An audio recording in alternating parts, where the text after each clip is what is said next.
जय हिंद दोस्तों, mission success happy में आप सभी का स्वागत है। फ्रेंड्स, यह बीपीएससी बुक से जितना भी रसायन शास्त्र का क्वेश्चन है सभी एक ही वीडियो में कंप्लीट किया गया है। तो आप लोग इस वीडियो को अच्छे से ज़रूर देखिए। यहाँ आप लोग को 69वीं यानी कि 38वीं से लेकर के 69वीं तक जितना भी क्वेश्चन रसायन शास्त्र का है सभी इसमें शामिल किया गया है। तो इस वीडियो को एक बार अच्छे से आप लोग जरूर देखिए। बीपीएससी के लिए बहुत ही महत्वपूर्ण है और बीएसएससी और बिहार दरोगा के लिए बहुत ही महत्वपूर्ण इसमें क्वेश्चन होगा रसायन शास्त्र का। तो आप लोग इसको अच्छे से एक बार जरूर देख लीजिए। अगर चैनल पर पहली बार हैं तो सब्सक्राइब कर लीजिएगा और वीडियो को एक बार शेयर जरूर कीजिएगा। तो चलिए स्टार्ट करते हैं। स्टार्ट कर रहे हैं। इसके पहले भौतिक शास्त्र समाप्त हो गया है। तो चलिए देखते हैं। यहाँ पे पहला क्वेश्चन यहाँ पे परमाणु संरचना से होगा। परमाणु संरचना से यहाँ पे क्वेश्चन स्टार्ट होने वाला है और यह सभी इंपॉर्टेंट क्वेश्चन के साथ है। फ्रेंड्स, आपको हर एग्जाम में यह आपको क्वेश्चन आप लोग को एग्जाम में देखने को मिलेगा। तो यह यहाँ पे देखते हैं कि निम्न तत्वों में से किस में न्यूट्रॉन नहीं होता है। देखिए यहाँ पे निम्न तत्व दिया गया है और यहाँ पे कह रहा है कि किस में न्यूट्रॉन नहीं होता है। तो देखिए इसमें क्वेश्चन आपको सी जो दिया गया है, हाइड्रोजन में यह न्यूट्रॉन नहीं होता है। ठीक है, हाइड्रोजन में न्यूट्रॉन नहीं होता है। देखिए इसका आगे डिटेल्स हम लोग देख लेते हैं। देखिए हाइड्रोजन का परमाणु क्रमांक कितना होता है? 1 होता है। ठीक है, और साधारण हाइड्रोजन समस्थानिक यानी प्रोटियम में कोई न्यूट्रॉन नहीं होता है। जो साधारण हाइड्रोजन होता है उसमें जो प्रोटियम होता है उसमें कोई भी न्यूट्रॉन नहीं होता है।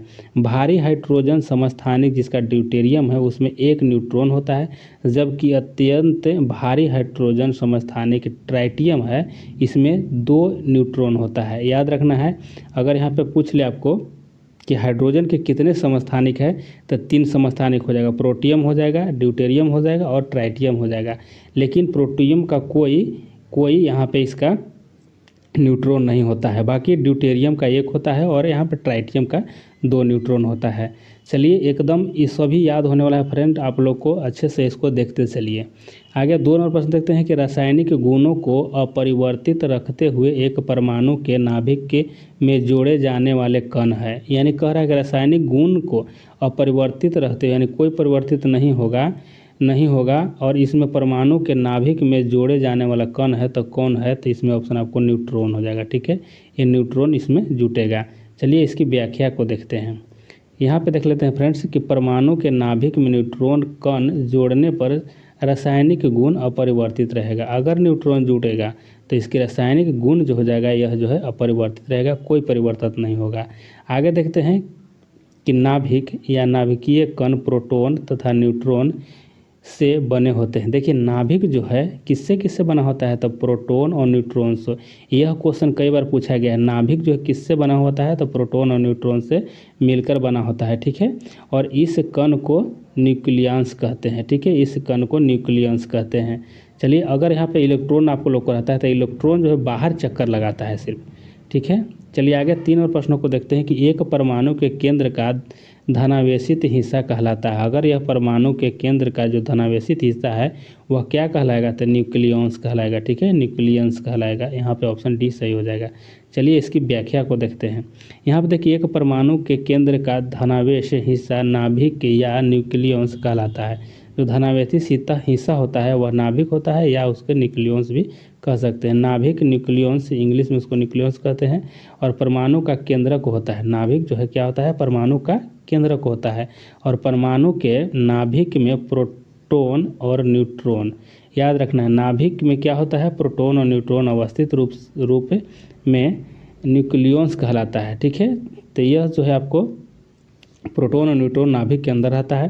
प्रोटॉन जो होता है कैसा होता है? यह धनावेश होता है। याद रखना है प्रोटॉन जो होता है धनात्मक होता है और आवेश मुक्त यह मूलभूत कण है। तथा न्यूट्रॉन कैसा होता है? तो यह उदासीन होता है। प्रोटॉन धनात्मक होता है और न्यूट्रॉन उदासीन होता है, जिस कारण नाभिक न्यूक्लियस धनावेशित होता है। ठीक है, धनावेशित होता है और प्रोटॉन तथा न्यूट्रॉन का द्रव्यमान 1.67 × 10⁻27 kg होता है। और एवं इनकी खोज किसने किया था? तो देखिए प्रोटॉन की खोज किया था गोल्डस्टीन और न्यूट्रॉन को खोज किया था चैडविक ने। याद रखना है प्रोटॉन की खोज गोल्डस्टीन के द्वारा और चैडविक किसका खोजे थे? तो यह न्यूट्रॉन को खोज किए थे। ठीक है, प्रोटॉन के गोल्डस्टीन। ये सभी इंपॉर्टेंट क्वेश्चन है, इसीलिए आप सभी इसको याद रखिएगा। चलिए 4 नंबर प्रश्नों को देखते हैं कि परमाणु नाभिक के अवयव है, यानी परमाणु के नाभिक में होते क्या क्या है, यह बात पूछा जा रहा है। ठीक है, तो यहाँ पे अवयव कहा है। ठीक है, तो अवयव क्या हो जाएगा, प्रोटॉन और न्यूट्रॉन हो जाएगा। ठीक है, परमाणु के नाभिक में क्या होता है, तो सिर्फ ही आपको याद रखना प्रोटॉन और न्यूट्रॉन को। ठीक है, यह होता है। आगे परमाणु नाभिक के मुख्य अवयव प्रोटॉन और न्यूट्रॉन है तथा इलेक्ट्रॉन है तो नाभिक के चारों ओर चक्कर लगाता है। अगर यह इलेक्ट्रॉन की अगर बात कर देता है तो इलेक्ट्रॉन का काम क्या है, तो यह नाभिक के चारों ओर चक्कर लगाने का काम है। चलिए आगे यहाँ पे देख लेते हैं। 5 नंबर प्रश्न है और 5 नंबर में है कि निम्नलिखित में से कौन सा विकल्प गलत है। ठीक है, गलत यहाँ पे कह रहा है, तो इसमें गलत कौन हो जाएगा फ्रेंड्स, यहाँ पे गलत आपको ऑप्शन ए वाला हो जाएगा। ठीक है, ऑप्शन जो ए है यह गलत हो जाएगा। देखिए यहाँ पे क्या कह रहा है कि नाभिक के अंदर प्रोटॉन और इलेक्ट्रॉन की उपस्थिति के कारण परमाणु विद्युत रूप से उदासीन होता है। देखिए यहाँ पे जो कह रहा है कि इलेक्ट्रॉन होता है, इलेक्ट्रॉन थोड़ी होता है इसके अंदर, यहाँ पे तो प्रोटॉन और न्यूट्रॉन होता है। क्या होता है, न्यूट्रॉन होता है। ठीक है, न्यूट्रॉन होता है और न्यूट्रॉन से ही उदासीन होता है। ठीक है, तो यहाँ पे यह जो है गलत हो जाएगा, यानी कि इसका ऑप्शन जो कहा कि इसमें सही कौन है, ठीक है, इसमें गलत विकल्प कहा तो इसमें आपको गलत विकल्प ए वाला हो जाएगा। बाकी यहाँ पे हम लोग विस्तृत इसका देख लेते हैं कि बी में क्या कह रहा है कि इलेक्ट्रॉन ऋण आवेशित होते हैं। तो यह सही बात है कि इलेक्ट्रॉन कैसा होता है, तो ऋण आवेशित होता है तथा इसका द्रव्यमान नगण्य होता है। ठीक है, आगे यहाँ देखते हैं परमाणु संख्या। एक तत्व के परमाणु में प्रोटॉनों की संख्या है, यानी कि जो कह रहा है कि परमाणु जो संख्या होता है वह जो है परमाणु संख्या जो होता है प्रोटॉनों की संख्या के बराबर होता है। ठीक है, यह बात को याद रखिएगा। आगे यहाँ पे देख लेते हैं, जो कह रहा है डी में कि समस्थानिक परमाणु ईंधन के रूप में चिकित्सा क्षेत्र में कार्बन डेटिंग आदि में उपयोगी होता है। सही बात है। ठीक है, तो ये सभी आप लोग इसकी व्याख्या देख लिए। आगे यहाँ पे 6 नंबर प्रश्नों को देखते हैं कि परमाणु के नाभिक में कौन से मूल कण होते हैं। फिर वही क्वेश्चन आ गया फ्रेंड्स। ठीक है, तो यहाँ पे आपको बताए थे प्रोटॉन और न्यूट्रॉन हो जाएगा। आप लोग को एकदम याद होने वाला है, इसीलिए आपको ये सभी देखने चलना है, अच्छा से सभी को देखना है। ठीक है, और फ्रेंड्स एक बार आप लोग वीडियो को शेयर जरूर कीजिएगा और अगर पहली बार होंगे चैनल पर तो आप लोग सब्सक्राइब भी कर लीजिएगा। ठीक है, आगे यहाँ पर देखते हैं कि परमाणु नाभिक की रचना प्रोटॉनों और न्यूट्रॉनों से होती है। ठीक है, परमाणु की जो नाभिक बनता है प्रोटॉन और न्यूट्रॉन से बनता है। ठीक है, नाभिक को द्रव्यमान प्रोटॉन और न्यूट्रॉन के कारण तथा नाभिक का धनावेश केवल प्रोटॉनों के कारण होता है। देखिए अगर कहे कि नाभिक में धन आवेश है तो धन आवेश किसके कारण है, तो यह प्रोटॉन के कारण है। ठीक है, यह जो धन आवेशन हो रहा है यह प्रोटॉन क्या, न्यूट्रॉन तो उदासीन है। ठीक है, न्यूट्रॉन तो उदासीन है। आगे यहाँ पे देख लेते हैं प्रोटॉनों और न्यूट्रॉनों को सामूहिक रूप से न्यूक्लियस कहते हैं। ठीक है, न्यूक्लियस कहते हैं क्योंकि ये कण परमाणु न्यूक्लियस यानी नाभिक के घटक होते हैं। ठीक है, नाभिक के घटक होते हैं प्रोटॉन और न्यूट्रॉन। चलिए आगे यहाँ पे देख लेते हैं। यहाँ पे आगे हो जाएगा आपको 7 नंबर प्रश्न देखते हैं। 7 नंबर में हो जाएगा फ्रेंड्स, यहाँ पे थोड़ा सा इसे कर लेते हैं। चलिए आगे यहाँ पे देखते हैं 7 नंबर। देखिए यहाँ कह रहा है कि एक तत्व में इलेक्ट्रॉनों और न्यूट्रॉनों की संख्या क्रमशः 18 तथा 20 है और इस तत्व की द्रव्यमान संख्या पूछ रहा है। एकदम बहुत ही अच्छा क्वेश्चन है फ्रेंड्स, इसको अच्छे से आप लोग समझिएगा। ठीक है, यहाँ पे कह रहा है कि एक तत्व में इलेक्ट्रॉनों और न्यूट्रॉनों की संख्या, यानी इलेक्ट्रॉन 18 है और यहाँ पे कह रहा है यहाँ पे कि न्यूट्रॉन कितना है, न्यूट्रॉन इसमें 20 है। ठीक है, तो इस तत्व के द्रव्यमान संख्या पूछ रहा है। तो यहाँ पे ऑप्शन आपको क्या हो जाएगा, सी हो जाएगा, यानी कि 38 हो जाएगा। कैसे होगा 38, यहाँ पे हम लोग आगे यहाँ पे समझ लेते हैं। ठीक है, यहाँ पे समझिए, यहाँ पे कह रहा है किसी तत्व के परमाणु के नाभिक में उपस्थित क्या क्या होता है, तो प्रोटॉन और न्यूट्रॉन होता है। ठीक है, तो प्रोटॉन और न्यूट्रॉनों की संख्या का योग जो होता है उस योग उस परमाणु की द्रव्यमान संख्या होता है। ठीक है, द्रव्यमान संख्या जो होता है वह क्या होता है, तो प्रोटॉनों और न्यूट्रॉनों की योग होता है। ठीक है, योग होता है परमाणु यहाँ द्रव्यमान संख्या। और उल्लेखनीय है कि परमाणु में इलेक्ट्रॉनों की संख्या प्रोटॉनों की संख्या के बराबर होता है। याद रखना है, यह जो प्रोटॉन आपको दिख रहा है यह इलेक्ट्रॉनों की संख्या के क्या होता है, बराबर होता है। ठीक है, यह जो प्रोटॉन और इलेक्ट्रॉन बराबर होता है, याद रखना है, इलेक्ट्रॉन और प्रोटॉन बराबर होता है। लेकिन प्रोटॉन और न्यूट्रॉन को अगर यहाँ पर मिला लिया जाएगा तो परमाणु द्रव्यमान यानी कि परमाणु द्रव्यमान संख्या हो जाएगा। ठीक है, चलिए आगे इसकी और समझ लेते हैं।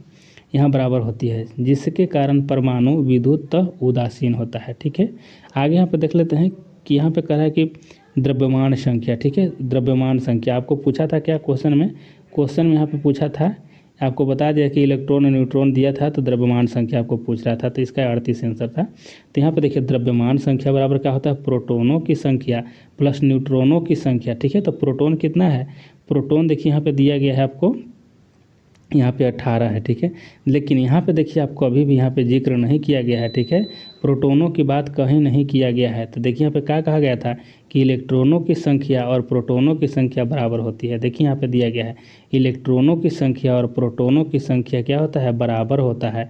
ठीक है, तो इलेक्ट्रॉन 18 दिया गया था, तो इलेक्ट्रॉन 18 बराबर 18 मतलब कि यह प्रोटोन है। ठीक है, प्रोटोन 18 हो गया। न्यूट्रॉनों की संख्या दिया गया था 20 था। ठीक है, और यह दोनों को जब हम मिला लेंगे तो यही आपको 38 हो गया। यही आपको क्या हो गया, द्रव्यमान संख्या हो गया। ठीक है, तो द्रव्यमान संख्या निकालने के लिए आपको क्या करना है, प्रोटोन की संख्या और न्यूट्रॉन की संख्या को मिला लेना है। लेकिन वहाँ तो प्रोटोन दिया नहीं था। ठीक है, वहाँ तो इलेक्ट्रॉन दिया था 18, तो इलेक्ट्रॉनों की संख्या और प्रोटोनों की संख्या बराबर होती है, इसीलिए हम इलेक्ट्रॉन 18 था तो इसको हम प्रोटोन मान लिए। ठीक है, यहाँ पे देखिए कह रहा है कि इलेक्ट्रॉनों की संख्या प्रोटोनों की संख्या के बराबर होती है। तो यही क्वेश्चन को समझना है फ्रेंड्स, और इसी तरह से सभी क्वेश्चन को हम सोल्व कर लेंगे। तो देखते हैं कि एक नाभिक की द्रव्यमान संख्या। देखिए यहाँ पे कह रहा है कि एक नाभिक की द्रव्यमान संख्या होगा, तो यहाँ पे ऑप्शन आपको एक हो जाए कि न्यूट्रॉनों और प्रोटोनों की संख्याओं का योग होता है। ठीक है, जो द्रव्यमान संख्या होता है आप ही को पहले ही बताएं कि न्यूट्रॉनों और प्रोटोनों की संख्याओं का जो योग होता है उसी को कहते हैं द्रव्यमान संख्या। ठीक है, आगे चलिए देख लेते हैं। यहाँ पे 9 और प्रश्न है कि प्लूटोनियम न्यूक्लियाइड। ठीक है, प्लूटोनियम न्यूक्लियाइड यहाँ पे दिया गया है आपको कि इसका जो है यह परमाणु द्रव्यमान संख्या कितना है, तो इसका द्रव्यमान संख्या हो गया 242 और यहाँ पे आपको परमाणु क्रमांक कितना है, तो 94। ठीक है, प्लूटोनियम का के नाभिक में यहाँ पे पूछा गया है कि न्यूट्रॉनों की संख्या कितना होगा। ठीक है, तो यहाँ पर न्यूट्रॉनों की संख्या कितना होगा तो इसके बारे में पहले समझ लीजिए। यहाँ पे देख लीजिए कि कितना दिया गया है, इसकी द्रव्यमान संख्या कितना है, जो ऊपर रहता है उसको द्रव्यमान संख्या कहते हैं और नीचे जो होता है परमाणु क्रमांक होता है। ठीक है, तो परमाणु क्रमांक और प्रोटोनों की संख्या बराबर होता है। ठीक है, परमाणु क्रमांक और प्रोटोनों की संख्या क्या होता है, यह बराबर होता है। ठीक है, और यहाँ पे द्रव्यमान संख्या आपको दिया गया है 242 है। तो यहाँ पूछा क्या गया है कि न्यूट्रॉनों की संख्या। ठीक है, न्यूट्रॉनों की संख्या ज्ञात करना है, तो न्यूट्रॉनों की संख्या बराबर क्या हो जाएगा, द्रव्यमान संख्या माइनस प्रोटोनों की संख्या। ठीक है, तो द्रव्यमान संख्या माइनस प्रोटोनों की संख्या, तो प्रोटोनों की संख्या तो पता नहीं है, लेकिन यहाँ हमको पता है परमाणु क्रमांक पता है 94। ठीक है, तो 94 परमाणु क्रमांक है, यही होता है क्या, तो प्रोटोनों की संख्या भी प्रोटोन यही हो जाता है। ठीक है, तो इसी को हम आपको आगे इसमें से द्रव्यमान संख्या में से हम यहाँ पे 94 घटा लेंगे, यानी कि 242 में से 94 अगर घटा लेंगे प्रोटोनों की संख्या तो 148 जो प्राप्त होगा यही न्यूट्रॉनों की संख्या हो जाएगा। ठीक है, 148 क्या हो जाएगा, यह न्यूट्रॉन की संख्या हो जाएगा। तो इसको आप लोग अच्छे से समझ गए होंगे। ठीक है, कि जो प्रोटोन होता है वही आपको परमाणु क्रमांक होता है। ठीक, और प्रोटोनों की संख्या और इलेक्ट्रॉनों की संख्या भी बराबर होता है, याद रखना। अगर यही पूछता कि इलेक्ट्रॉन की संख्या, ठीक है, तो इलेक्ट्रॉन की संख्या कितना हो जाता है, तो यह भी 94 ही होता है। ठीक है, चलिए आगे यहाँ पर देख लेते हैं। 10 नंबर प्रश्न है। 10 नंबर में निम्नलिखित में से कौन सा कण आवेश रहित है। देखिए आवेश रहित पूछ रहा है। ठीक है, आवेश रहित है, तो यहाँ पे हो जाएगा न्यूट्रॉन। न्यूट्रॉन क्या है कि यह आवेश रहित है, यानी उदासीन यह है। ठीक है, उदासीन यह है। ठीक है, याद रखना है। और यहाँ पे अगर अल्फा कण की बात करेगा तो यह क्या है, यह धनावेशित है। ठीक है, धनावेशित है। चलिए आगे यहाँ पे देख लेते हैं। न्यूट्रॉन विद्युत उदासीन अपरमाणुक कण है। कहें आप पहले ही कि उदासीन होता है। ठीक है, न्यूट्रॉन, और न्यूट्रॉनों का द्रव्यमान प्रोटोनों के द्रव्यमान के लगभग बराबर होता है। न्यूट्रॉन का द्रव्यमान और प्रोटॉन का द्रव्यमान लगभग क्या होगा, तो यह लगभग बराबर होता है। तो न्यूट्रॉनों की खोज किसने किया था, तो यह किया गया था जेम्स चैडविक के द्वारा। और कब किया गया था, तो यह 1932 में, याद रखना है। न्यूट्रॉन की खोज किसने किया, तो जेम्स चैडविक के द्वारा, और 1932 में किया गया था। चलिए आगे यहाँ पे देख लेते हैं। 11 नंबर प्रश्न है कि निम्नलिखित में से कौन सा एक रेडियोधर्मी तत्व द्वारा उत्सर्जित धनात्मक रूप से आवेशित कण है। देखिए धनात्मक रूप से आवेशित कण हो जाएगा जो अल्फा हो जाएगा। ठीक है, अल्फा कण यह हो जाएगा आपको क्या, तो यह हो जाएगा धनावेशित हो जाएगा। अगर बीटा की अगर बात करता तो यह ऋणावेशित हो जाएगा। बीटा क्या हो जाएगा, ऋणावेशित हो जाएगा। ठीक है, चलिए आगे इसके बारे में हम लोग विशेष देख लेते हैं। चलिए यहाँ पे आगे देखते हैं कि 2 प्रोटॉन और 2 न्यूट्रॉन मिलकर एक अल्फा कण बनाता है। ठीक है, तो देखिए 2 प्रोटॉन और 2 न्यूट्रॉन अगर मिल जाएगा तो क्या बनेगा, ये अल्फा कण बनेगा। लेकिन न्यूट्रॉन तो उदासीन होता है, और ये प्रोटॉन जो है यही होता है क्या, तो यह धनावेशित होता है। तो यहाँ जो अल्फा कण हो जाएगा यह धनावेशित हो जाएगा। ठीक है, तो अल्फा कण बनाता है यह दोनों मिल करके, 2 प्रोटॉन और 2 न्यूट्रॉन मिल करके। ठीक है, आगे देखते हैं कि उच्च ऊर्जा वाले इलेक्ट्रॉनों को बीटा कण कहते हैं। ठीक है, बीटा कण जो होता है यह उच्च इलेक्ट्रॉन वाले कण को बीटा कण के रूप में जाना जाता है। स्पष्ट रूप से अल्फा कण प्रोटॉन की उपस्थिति के कारण सकारात्मक रूप से आवेशित होता है। देखिए यहाँ पे कह रहा है कि यह जो अल्फा कण है यह प्रोटॉन के कारण होता है। ठीक है, तो यहाँ पे हम बताए थे आपको कि प्रोटॉन के कारण ही अल्फा कण जो होता है यह धनावेशित होता है। ठीक है, सकारात्मक होता है, और न्यूट्रॉन तो उदासीन ही होता है। आगे यहाँ पे देखते हैं कि जबकि बीटा कण इलेक्ट्रॉन की उपस्थिति के कारण ऋणात्मक होता है। बीटा कण में क्या होता है कि इलेक्ट्रॉन रहता है, जिसके कारण यह ऋणात्मक होता है। देखिए फ्रेंड्स, आप लोग को एकदम एक बार में दिमाग में अटने वाला है। अगर ऐसे हम लोग देख लेते हैं कि जो नालायक बेटा होता है, ठीक है, बेटा की बात करते हैं, ठीक है, बीटा, ठीक है, यह जो बेटा है क्या करता है, कर्जा लेने का काम करता है, यानी कि ऋण लेने का काम करता है। ठीक है, बीटा जो है यह ऋण लेने का काम करता है, ऋणात्मक है। ठीक है, तो हम यह याद करने के लिए आप लोग को बोल रहे हैं, यह आपको याद जरूर हो गया होगा कि याद रखिएगा कि बेटा जो था वह क्या करता है, बेटा कर्जा लेता है। सब बेटा की बात हम नहीं कर रहे हैं, सब बेटा की बात नहीं कर रहे हैं, इतना जान लीजिए। कुछ कुछ है जो कि कर्जा में डुबा देता है बाप को। ठीक है, तो वही बेटा है ये। ठीक है, वही बेटा है कि ऋणात्मक यानी कि कर्जा लेकर के डुबा दिया। ठीक है, यह बाप को। तो याद रखना है, बीटा कण जब भी बोले तो ऋणात्मक याद रखना है। ठीक है, और अल्फा कण जब भी बोले तो यह धनात्मक हो जाएगा। ठीक है, चलिए आगे इसमें और समझ लेते हैं। यहाँ पे बताया आपको कि ऋणात्मक होता है बीटा कण, और कैथोड किरण एक डिस्चार्ज ट्यूब में नकारात्मक इलेक्ट्रॉन कैथोड छोड़ने वाले इलेक्ट्रॉनों की एक धारा होती है। ठीक है, तो यहाँ मुख्य रूप से यही याद करना था आपको कि बीटा कण जो होता है ऋणात्मक होता है, और अल्फा कण जो होता है यह क्या होता है, सकारात्मक आवेशित होता है, या इसको कह सकते हैं हम लोग धन आवेशित होता है। चलिए आगे यहाँ पर देख लेते हैं 12 का, कि एक तत्व के समस्थानिक अलग अलग होते हैं। एक तत्व के समस्थानिक अलग अलग होते हैं, तो यहाँ पे सही आंसर आपको ऑप्शन हो जाएगा बी हो जाएगा कि द्रव्यमान संख्या में। किसमें, द्रव्यमान संख्या में। चलिए इसकी व्याख्या देख लेते हैं। यहाँ देखिए कि समान परमाणु संख्या वाले तत्व समस्थानिक कहलाता है।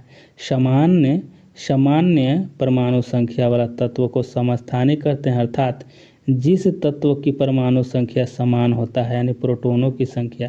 देखिए परमाणु संख्या बराबर क्या है, परमाणु संख्या कहिए चाहे प्रोटॉनों की संख्या कहिए, बात बराबर है। ठीक है, यानी कि परमाणु संख्या समान यानी प्रोटॉनों की संख्या होती है, परंतु द्रव्यमान संख्या या परमाणु भार अलग अलग होता है। यह देखिए परमाणु जो यहाँ द्रव्यमान संख्या है और परमाणु भार जो है, यह दोनों जो है क्या है, यह बराबरे होता है, यह दोनों एक ही चीज़ होता है। ठीक है, द्रव्यमान संख्या कहिए या परमाणु भार एक के हो जाएगा, और यह दोनों जो है अलग अलग होता है, वही समस्थानिक कहलाता है। तथा समान परमाणु भार वाले तत्व समभारिक कहलाता है। अगर समान परमाणु भार हो, खाली यहाँ पे समान परमाणु भार हो, वह क्या हो जाएगा, समस्थानिक हो जाएगा। यहाँ पे हम लोग देखें कि समान परमाणु भार वाला क्या हो रहा है, समस्थानिक हो जाएगा, और यहाँ पे देखिए परमाणु भार अलग अलग है तो क्या होगा, यह आपको समस्थानिक हो जाएगा। ठीक है, यह समभारिक, सॉरी यहाँ पे समभारिक हम हो सकता है समस्थानिक बोला गया होगा, लेकिन यह समभारिक है, यानी समान परमाणु भार वाले को समभारिक और परमाणु भार अलग अलग यानी भिन्न भिन्न को उसको कहते हैं समस्थानिक। चलिए नेक्स्ट क्वेश्चन आगे दिया। अब आपको हम बताने के लिए, याद करने के लिए इसको हम दोहरा रहे हैं कि अच्छा से आप लोग को याद हो जाए। यहाँ 13 नंबर का देखते हैं कि नाभिकीय विखंडन किसके संघात के कारण होता है। देखिए नाभिकीय जो विखंडन जो होता है यह किसके संघात के कारण होता है, तो यह होता है न्यूट्रॉन के संघात के कारण। किसके, न्यूट्रॉन के कारण होता है।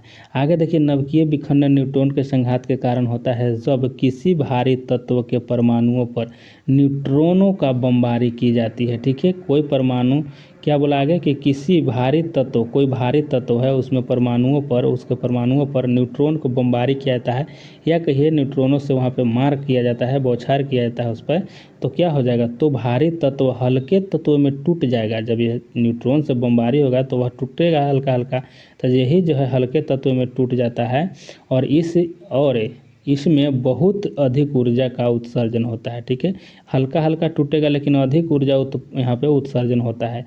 और किसी भारी तत्व का हल्के हल्के तत्वों में टूटने की क्रिया को नाभिकीय विखंडन कहते हैं। ठीक है, नाभिकीय विखंडन कहते हैं। चलिए आगे देख लेते हैं। दोनों प्रश्न थे कि एक ही प्रकार का परमाणु निम्न में से किसमें मिलता है। एक ही प्रकार का जो परमाणु मिलेगा वह प्राकृतिक तत्व मिलेगा। ऑप्शन आपको सी हो जाएगा। नेक्स्ट क्वेश्चन आगे देखते हैं। यहाँ पे 15 का है कि निम्नलिखित में से किसमें ऋणात्मक आवेश होता है। देखिए आगे हम बता चुके थे कि ऋणात्मक यानी ऋण लेने का काम कौन करेगा, तो यही बेटा नालायक बेटा करेगा। ठीक है, बीटा किरण याद रखना है। चलिए आगे यहाँ पर देख लीजिए। यहाँ पे है कि रेडियो एक्टिविटी पदार्थ में अल्फा बीटा गामा किरणें निकलती है। ठीक है, रेडियो एक्टिव जो होता है उसमें कौन कौन निकलता है, अल्फा बीटा और गामा किरण निकलता है। अल्फा को हम बताए थे कि यह धनावेशित होता है। देखिए अल्फा यहाँ धनावेशित होगा। बीटा को बताए थे कि यह बेटा कर्जा लेने वाला था। और गामा कैसा रहेगा, गामा यह कोई इसको लेना देना नहीं है, उदासीन रहेगा। ठीक है, तो याद रखना है अल्फा का धनावेशित, बीटा ऋणावेशित और यहाँ पे गामा उदासीन होता है। चलिए 16 नंबर प्रश्नों को देखते हैं। और 16 नंबर प्रश्नों का यहाँ पे क्वेश्चन है कि निम्नलिखित में से कौन सा इलेक्ट्रॉन समरूप धातु तत्व के लिए होता है। ठीक है, समरूपन धातु तत्व के लिए होता है। तो ऑप्शन यहाँ पे डी हो जाएगा कि 2 8 8 2 हो जाएगा। ठीक है, आगे यहाँ देखिए 2 8 8 2 जो इलेक्ट्रॉन है समरूपन क्षारीय मृदा धातु, याद रखना है क्षारीय मृदा धातु। और 2 और 8 अक्रिय गैस हो जाएगा। 2 और 8 जो रहेगा यह क्या होगा, अक्रिय और नियोन गैस होगा। और 2 8 7 जो हो जाएगा, 7 क्या है, तो यह हाइड्रोजन है यानी कि क्लोरीन है। ठीक है, क्लोरीन हो जाएगा। और 2 8 8 जो हो जाएगा अक्रिय गैस आर्गन हो जाता है। ठीक है, चलिए आगे यहाँ पे देख लेते हैं। 17 नंबर प्रश्न है यहाँ पे कि जिस तत्व के परमाणुओं में 2 प्रोटॉन 2 न्यूट्रॉन, देखिए 2 प्रोटॉन 2 न्यूट्रॉन और 2 यहाँ पे इलेक्ट्रॉन हो तो उस तत्व को द्रव्यमान संख्या कितनी होगी। देखिए यहाँ पे समझने वाली बात हो जाएगा आपको। ठीक है, देखिए यहाँ पे कहा कि द्रव्यमान संख्या पे पूछा गया है। द्रव्यमान संख्या बराबर क्या होता है, प्रोटोनों की संख्या प्लस न्यूट्रॉनों की संख्या, प्रोटोनों की संख्या प्लस न्यूट्रॉनों की संख्या। तो हमको पता है कि 2 प्रोटॉन है और 2 न्यूट्रॉन है।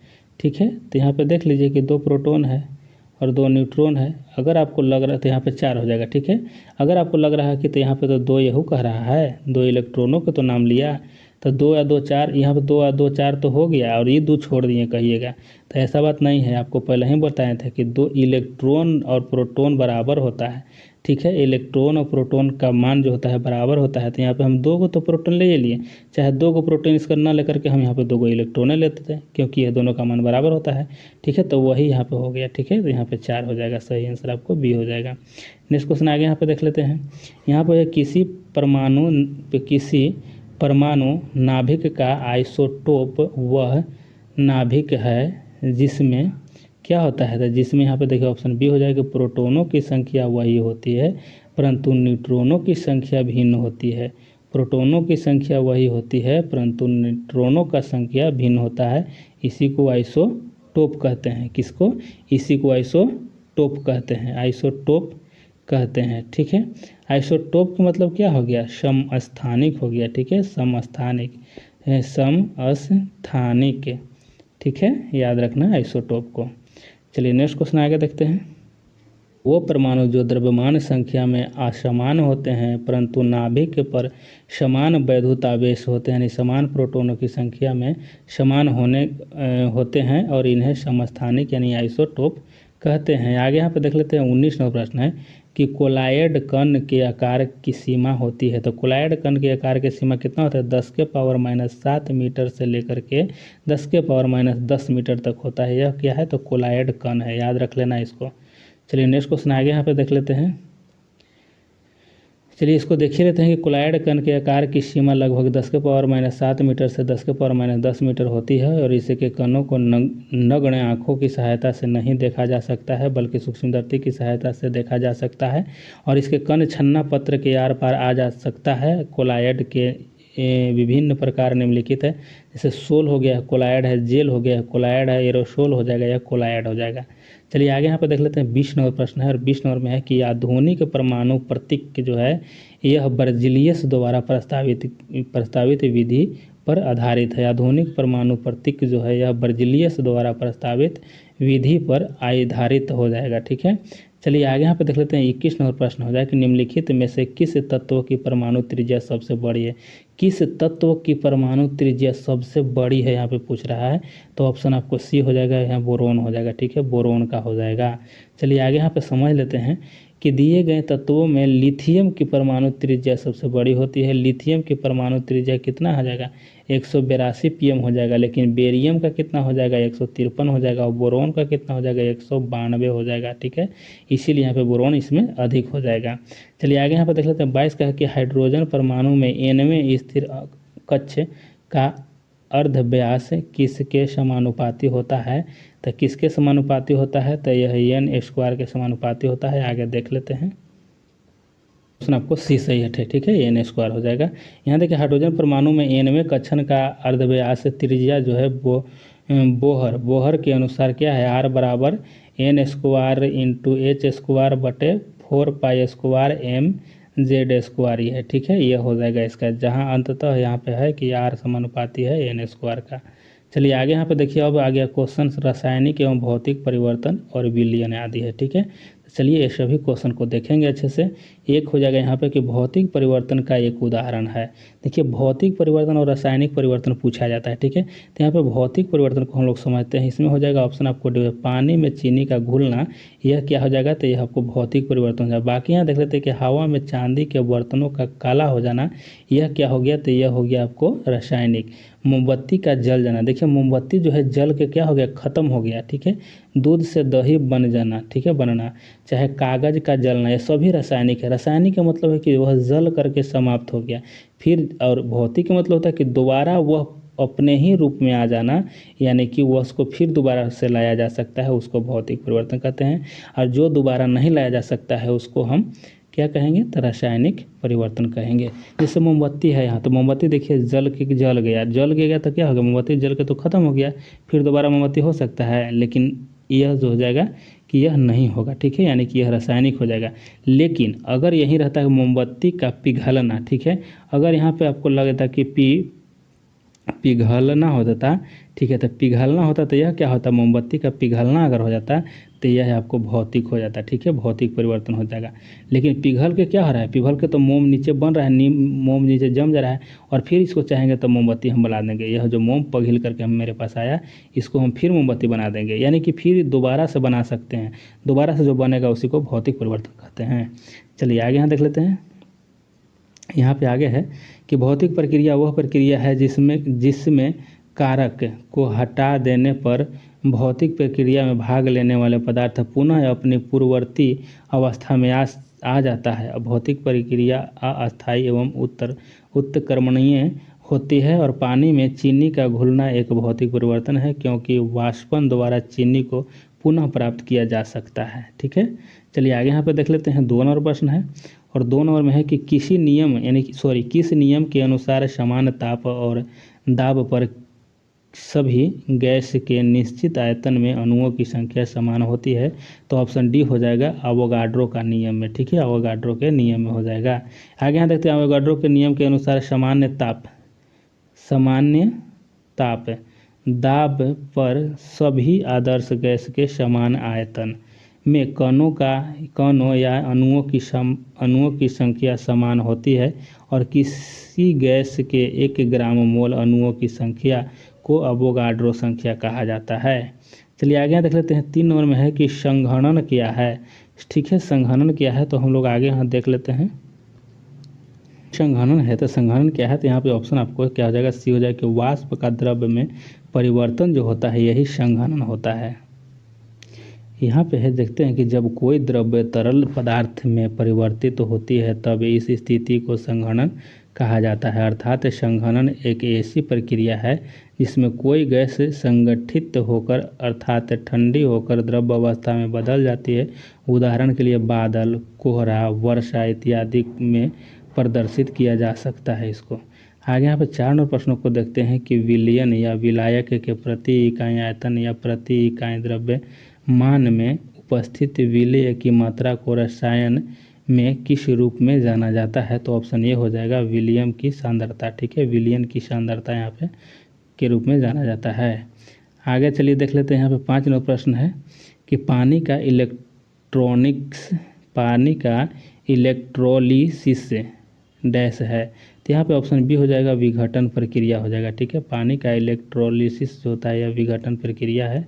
चलिए आगे यहाँ पे देख लेते हैं इसके बारे में कि पानी का इलेक्ट्रोलिसिस एक विघटन अभिक्रिया है जिसमें पानी अपने घटक तत्वों हाइड्रोजन तथा ऑक्सीजन में टूट जाता है। ठीक है, यहाँ पे H2O जो है क्या है, यह जल का सूत्र हो जाएगा। ठीक है, और यहाँ पे H2G है, यह हाइड्रोजन है, और यहाँ पे प्लस H2G जो है ऑक्सीजन है। ठीक है, और इसी में देखिए 1 नंबर में यहाँ देखते हैं कि आयोग द्वारा जारी उत्तर कुंजी में यह जो है डी को ही सही माना गया है।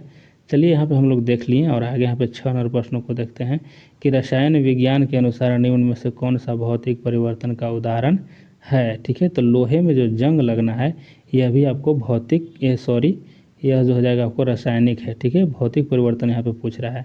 चलिए आगे देख लेते हैं। ऑप्शन में हो जाएगा इसमें सही आंसर ऑप्शन आपको बी हो जाएगा कि पानी का उबलना। पानी का उबलना क्या है, तो यह आपको भौतिक परिवर्तन हो जाएगा। ठीक है, भौतिक परिवर्तन हो जाएगा। चलिए आगे यहाँ पर देख लेते हैं कि पानी का उबलना एक भौतिक परिवर्तन है क्योंकि अभिक्रिया समाप्त होने पर यह पानी पुनः अपने मूल अवस्था में आ जाएगा। अन्य उदाहरण जो है जैसे बर्फ़ का पिघलना, मोम का पिघलना आदि, ये सभी जो है यह भौतिक परिवर्तन है। आगे देख लेते हैं कि ठोस कपूर से कपूर वाष्प बनने की प्रक्रिया को कहते हैं, तो यह ऑप्शन डी हो जाए ऊर्ध्वपातन इसको कहते हैं। ठीक है, अगर ठोस से कपूर वाष्प बनने की क्रिया को क्या कहते हैं, ऊर्ध्वपातन कहते हैं। चलिए आगे यहाँ पर देख लेते हैं। यहाँ पे हो जाएगा आपको कि घरेलू LPG सिलेंडर में दाब मापक नहीं प्रदान किए जाते हैं क्योंकि यहाँ पे ऑप्शन डी इसका सही हो जाएगा कि ये LPG द्वारा चोक हो जाता है, इसी कारण से इसमें दाब मापक नहीं होता है। चलिए आगे यहाँ पे देख लेते हैं। 9 नंबर प्रश्न है। 9 नंबर में हो जाएगा कि कथन पर विचार करना है कि शुद्ध जल में नमक को घोलने से जल का क्वथनांक बढ़ जाता है एवं जल का हिमांक घट जाता है। आगे यहाँ पर देख लेते हैं कि जल में जब मिथाइल अल्कोहल डालते हैं तो जल का क्वथनांक घट जाता है। ठीक है, तो यह दोनों स्टेटमेंट आपको देखने को मिला। इसमें सही क्या होगा, इसमें हो जाएगा सही आपको ऑप्शन आपको इसमें डी हो जाएगा। ठीक है, यानी कि इसमें दोनों सही हो जाएगा। ठीक है, इसमें दोनों जो दिया गया स्टेटमेंट दोनों सही है। चलिए नेक्स्ट क्वेश्चन आगे यहाँ पे देखते हैं। नेक्स्ट क्वेश्चन है यहाँ पे 10 नंबर क्वेश्चन देखते हैं। 10 नंबर में यहाँ पे है कि निम्नलिखित कथनों पर विचार करना है। ठीक है, तो यहाँ पे कथन दिया गया है और इसी पर हम लोग विचार करेंगे। तो इसका सही आंसर हम लोग पहले देख लेते हैं। ऑप्शन इसमें 1 और 2 दोनों सही है इसमें। ठीक है, यानी 1 और 2 दोनों सही है, यह सही नहीं है। यानी क्रिस्टलीकरण शुद्ध पदार्थ के क्रिस्टलों को उनके विलयन से निकालने की प्रक्रिया है। क्रिस्टलीकरण के दौरान घटक परमाणुओं और अणुओं के बीच एक बंध स्थापित होता है। तो यहाँ पे ऑप्शन आपको ये जो 2 को दिया गया स्टेटमेंट दोनों सही है, ऑप्शन इसमें बी सही हो जाएगा। आगे यहाँ पर देख लेते हैं। 11 नंबर प्रश्न है कि दूध उदाहरण है एक, तो दूध जो है उदाहरण किसका हो जाएगा। यहाँ पे बी और सी दोनों दिया गया है। ठीक है, उत्तर में आपको हो जाएगा क्या, तो कोलायड विलयन का हो जाएगा और इमल्सन का हो जाएगा। चलिए इसकी व्याख्या देखते हैं। यहाँ पे देखिए कि कोलायड एक विष मांगी मिश्रण होता है और इनमें मिश्रण के कण बहुत सूक्ष्म होते हैं। कोलायड के कई रूप या प्रकार है, जैसे एरोसोल हो जाएगा, यह कोलायड का ही रूप है। गैस माध्यम में द्रव्य का मिश्रण होता है एरोसोल। ठीक है, इमल्सन भी हो जाएगा, यह क्या है, इमल्सन यह कोलायड ही है।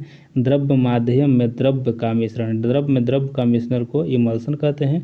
और गैस माध्यम में गैस में द्रव्य को मिलने को एरोसोल कहते हैं। ठीक है, अगर जेल की बात किया तो ये भी आपको क्या है, कोलायड है। ठीक है, तो ठोस माध्यम में द्रव्य का, ठोस में द्रव्य को मिश्रण को जेल कहते हैं। सॉरी, जेल था यहाँ फ्रेंड्स, जेल कहते हैं।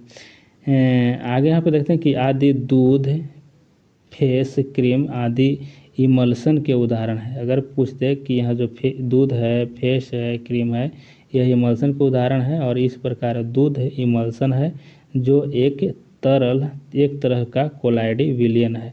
अतः इस प्रश्न का विकल्प जो है बी और सी दोनों सही होगा। आगे देखते हैं वायु है, तो वायु क्या है, यह मिश्रण है। ठीक है, वायु क्या है, मिश्रण है। यहाँ पे देखिए वायु जो है कई गैसों का मिश्रण है। देखिए नाइट्रोजन 78% होता है, ऑक्सीजन यहाँ पे 20% लगभग होता है, ऑर्गन यहाँ पे 0.93% होता है, कार्बन डाइऑक्साइड आपको यहाँ पे 0.036% होता है। ठीक है, तो यहाँ पे सभी का मिलन या मिश्र धातु इसीलिए कहा गया, मिश्र सभी का मिश्रण रहता है। ठीक है, चलिए आगे यहाँ पर देख लेते हैं 13 नंबर प्रश्न है। 13 नंबर है कि आणविक ऑक्सीजन का पत्तियों से निकलना कौन सी भौतिक की क्रिया है। तो यहाँ पे सही आंसर हो जाएगा आपको क्या, तो ऑप्शन 1 हो जाएगा विसरण कहलाता है। ठीक है, यह हो जाएगा विसरण। आगे यहाँ पर देख लेते हैं 14 नंबर प्रश्न हो जाएगा कि विषम का पता लगाइए। ठीक है, यहाँ पे दिया गया है सभी को विषम देखेंगे तो इसमें से कोयले का जलना जो है यह विषम हो जाएगा। फल का पकना यह आपको क्या हो जाएगा, यह अलग है। सीमेंट की सेटिंग यह जो हो जाएगा अलग हो जाएगा। कोयले का यहाँ पे कह रहा है कोयले का जलना क्या हो जाएगा, यह आपको हो जाएगा आपको रासायनिक हो जाएगा। ठीक है, रासायनिक। और सीमेंट सेटिंग और फलों का पकना यह सभी क्या है से देख लेते हैं आगे। यहाँ देखिए विकल्प में दिए गए फल का पकना जो है और सीमेंट की सेटिंग तथा कोयले का जलना सभी रासायनिक परिवर्तन के उदाहरण है। ये सभी रासायनिक परिवर्तन के ही उदाहरण है। ठीक है, और आगे यहाँ पर देख लेते हैं कि और सभी ऊष्माक्षेपी है, इसीलिए इनमें कोई विषम नहीं है, अतः इसका विकल्प जो है ई हो जाएगा। ठीक है, यहाँ पे फ्रेंड्स यह ई है, हम सोचे कि सी है। ठीक है, तो यहाँ पे आपको ई हो जाएगा, नहीं पता चला साफ। तो यहाँ पे आपको जो सभी दिया गया है क्या है, तो यह सभी जो है यह रासायनिक परिवर्तन ही है। चलिए आगे यहाँ पे देख लेते हैं 15 नंबर प्रश्न है कि निम्नलिखित विशेषताओं में से कौन सी रासायनिक परिवर्तन की विशेषता नहीं है। तो ऑप्शन यहाँ पे सी हो जाएगा, ऊर्जा में कोई निबल परिवर्तन नहीं होना, यह जो हो जाएगा आपको कि यह रासायनिक परिवर्तन नहीं है। चलिए आगे यहाँ पे देख लेते हैं, यहाँ पे हो जाएगा आपको 16 नंबर प्रश्न है और 16 नंबर प्रश्न हो जाएगा कि वह प्रक्रिया जिसमें प्रकाश संश्लेषण के दौरान वायुमंडलीय कार्बन डाइऑक्साइड को कार्बोहाइड्रेट में परिवर्तित किया जाता है। तो यहाँ पे किया जाता है आपको अपचयन द्वारा। ठीक है, अपचयन इसका सही हो जाएगा। चलिए इसकी व्याख्या को देख लेते हैं। अपचयन प्रक्रिया प्रकाश संश्लेषण के दौरान वायुमंडलीय कार्बन डाइऑक्साइड को कार्बोहाइड्रेट, ठीक है, कार्बोहाइड्रेट में परिवर्तित किया जाता है और प्रकाश संश्लेषण के दौरान दो सबस्ट्रेट CO2 और H2O प्रकाश की उपस्थिति में प्रक्रिया करके दो उत्पाद यहाँ पे कार्बोहाइड्रेट और ऑक्सीजन बनाता है। चलिए आगे यहाँ पे देख लेते हैं 17 नंबर प्रश्न है कि अभिक्रिया जिसमें ऑक्सीकरण संख्या घटती है को कहा जाता है, तो इसको कहा जाता है अपचयन।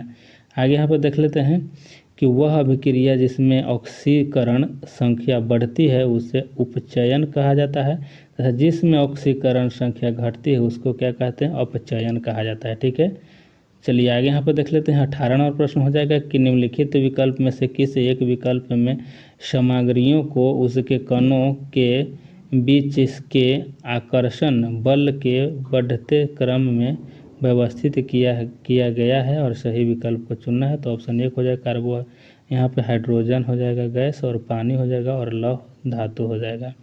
चलिए आगे देखते हैं, आगे यहाँ पे हो जाएगा आपको, अब यहाँ पे है अकार्बनिक रसायन है। ठीक है, अकार्बनिक रसायन से प्रश्नों को देखते हैं।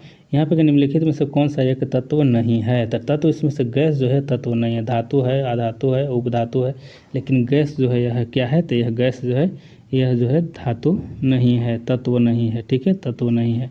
तो आगे देखते हैं आवर्त सारणी में तत्वों की 3 प्रमुख भागों तथा धातु, अधातु, उपधातु, यही है, धातु है, अधातु है और उपधातु में विभाजित किया गया है। ठीक है, तत्वों को 3 भाग में विभाजित किया गया है, धातु, उपधातु और यहाँ पे अधातु में। ठीक है, आगे यहाँ पर देख लेते हैं कि hydrogen, boron, carbon, nitrogen, oxygen, fluorine, phosphorus, sulphur, chlorine, selenium, bromine और यहाँ पे आयोडीन तथा सभी अक्रिय गैसों को अधातुओं की श्रेणी में रखा गया है। चलिए आगे यहाँ पर देख लेते हैं। 2 नंबर प्रश्न है कि आधुनिक रसायन शास्त्र का जनक किसे कहा जाता है, तो यह लेवोजियर को कहा जाता है। ऑप्शन आपको सी सही हो जाएगा। नेक्स्ट क्वेश्चन आगे यहाँ पर देख लेते हैं कि नीला थोथा रासायनिक रूप से है, तो नीला थोथा रासायनिक रूप से क्या है, कॉपर सल्फेट है। ठीक है, नीला थोथा कॉपर सल्फेट हो जाएगा और नीला थोथा का सूत्र यहाँ पे CuSO4 × 5H2O हो जाएगा। ठीक है, इसका सूत्र हो जाएगा नीला थोथा का। चलिए आगे देख लेते हैं। यहाँ पे देखिए 4 नंबर प्रश्न हो जाएगा कि निम्न में से किसे अनबूझा चूना कहते हैं। अनबूझा चूना जो कहा जाता है या बूझा हुआ चूना, यहाँ पे देखिए CaO हो जाएगा। ठीक है, CaO को अनबूझा चूना कहा जाता है। कैल्शियम ऑक्साइड CaO को क्विक लाइम अनबूझा चूना कहते हैं और यह जो है कमरे के तापमान पर क्रिस्टलीय ठोस होता है। ठीक है, चलिए आगे यहाँ पर देख लेते हैं। यहाँ पे हो जाएगा 5 नंबर प्रश्न है। 5 नंबर के चूने का पानी किसके द्वारा दूधिया हो जाता है, तो यह ऑप्शन बी हो जाएगा CO2 के, या CO2 के द्वारा ही यह दूधिया हो जाता है चूने का पानी। चूने का पानी कैल्शियम हाइड्रोक्साइड के तनु जलीय विलयन का सामान्य नाम है। जब कार्बन डाइऑक्साइड गैस को चूने के पानी में से प्रवाहित करते हैं तो चूने का पानी जो है दूधिया हो जाता है। 6 नंबर प्रश्न को देख लेते हैं कि निम्नलिखित में से कौन सा सीमेंट का प्रमुख घटक है, तो ऑप्शन यहाँ पे ई हो जाएगा। यहाँ पे ठीक है, ई हो जाएगा। चलिए देखते हैं व्याख्या में इसको। यहाँ पे देखिए सीमेंट के निर्माण में प्रयुक्त होने वाला प्रमुख घटक चूना पत्थर हो जाता है तथा सिलिका मिट्टी हो जाता है। चूना पत्थर और सिलिका मिट्टी को एक साथ गर्म करने पर उसकी अभिक्रिया के फलस्वरूप सीमेंट क्लिंकर का निर्माण होता है और इस क्लिंकर में 2 से 3% जिप्सम, यानी जिप्सम का सूत्र CaSO4 × 2H2O हो जाएगा। ठीक है, 2H2O याद रखना है, यह हो जाएगा जिप्सम में हो जाएगा। ठीक है, को मिश्रित करने पर सीमेंट का निर्माण होता है। आगे देख लेते हैं। 7 नंबर में है कि एक कार बैटरी में प्रयुक्त विद्युत अपघट्य होता है, तो यह हो जाएगा आपको ऑप्शन बी हो जाएगा सल्फ्यूरिक अम्ल हो जाएगा। आगे देखते हैं 8 नंबर में है कि कार की बैटरी में प्रयोग होने वाला अम्ल है, तो यह कौन अम्ल हो जाएगा, सल्फ्यूरिक अम्ल हो जाएगा। ऑप्शन डी सही हो जाएगा। चलिए आगे यहाँ पे देख लेते हैं। आगे यहाँ पे हो जाएगा फ्रेंड्स, नेक्स्ट क्वेश्चन है 9 नंबर है और 9 नंबर में है यहाँ पे कि पीतल के बर्तनों को कलई करते समय गर्म बर्तन की सफाई के लिए प्रयोग किए जाने वाले अमोनियम क्लोराइड से चूर्ण से निकलने वाली धुआं है, तो यह ऑप्शन आपको क्या हो जाएगा, डी हो जाएगा, अमोनियम और हाइड्रोक्लोरिक एसिड का है। ठीक है, आगे यहाँ पे देख लेते हैं। सोने को घोला जा सकता है, तो एक्वारेजिया जो हम लोग जानते हैं। ठीक है, सोने को एक्वारेजिया में घोला जा सकता है। एक्वारेजिया सांद्र नाइट्रिक और हाइड्रोक्लोरिक अम्ल का आयन है। आयन की दृष्टि से यहाँ पे हो जाएगा क्या, तो 1:3 का मिश्रण होता है। अतः इस प्रश्न का कोई भी विकल्प सही नहीं है। आगे देखते हैं CO समूह का आबंध करे क्या है, तो यहाँ पे ऑप्शन आपको डी हो जाएगा, 3 हो जाएगा। ठीक है, CO के लिए। आगे यहाँ पे देख लेते हैं यूरेनियम से क्या बनता है, तो यूरेनियम से यहाँ पे देखिए बिजली बनता है। चलिए नेक्स्ट क्वेश्चन आगे देखते हैं। यूरेनियम से क्या बनता है, तो बिजली बनता है। ठीक है, चलिए 13 नंबर देखना है कि पानी में घुलने पर उसके कठोर बनने वाली यौगिक है, तो यहाँ पे ऑप्शन सी हो जाएगा, CaHCl3 के होल 2 हो जाएगा। ठीक है, यहाँ पे ऑप्शन आपको सी सही हो जाएगा। नेक्स्ट क्वेश्चन आगे यहाँ पे देखते हैं। 14 नंबर में है कि क्षारीय यानी बेसिक लेड कार्बोनेट का व्यापारिक नाम है, तो यहाँ पे ऑप्शन 1 हो जाएगा कि सफ़ेद यानी व्हाइट लेड हो जाएगा। नेक्स्ट क्वेश्चन आगे यहाँ पे देखते हैं। 15 नंबर में है कि निम्नलिखित में से किसका वजन सबसे अधिक होता है, तो सी हो जाएगा, CaCO3 के 2 मोल हो जाएगा, इसी का सबसे ज़्यादा वजन हो जाएगा। आगे यहाँ पे देख लेते हैं। यहाँ पे हो जाएगा आपको 16 का कि निम्नलिखित में से कौन सा पदार्थ टिंडल प्रभाव दिखाता है, तो ऑप्शन यहाँ पे डी हो जाएगा, उपयुक्त में से एक से अधिक जो है इसमें टिंडल प्रभाव दिखाया जाता है। चलिए इसके विस्तृत जानकारी आगे देख लेते हैं। यहाँ पे हो जाएगा कि जब प्रकाश की किरण को उसके तरंगदैर्घ्य के बराबर आकार के कणों वाले कोलाइडल घोल से गुजारा जाता है, तो प्रकाश के प्रकीर्णन के फलस्वरूप उसका पथ या प्रक्षेपक प्रक्षेपक दिखाई देने लगता है और इस घटना को टिंडल प्रभाव कहते हैं। दिए गए विकल्प में दूध तथा स्टार्च सॉल्यूशन यानी कोलाइड घोल है, अतः यह टिंडल प्रभाव दर्शाता है। अब देखिए फ्रेंड्स, यहाँ पे हो जाएगा धातुएं, खनिज और अयस्क और गुणधर्म का उपयोग।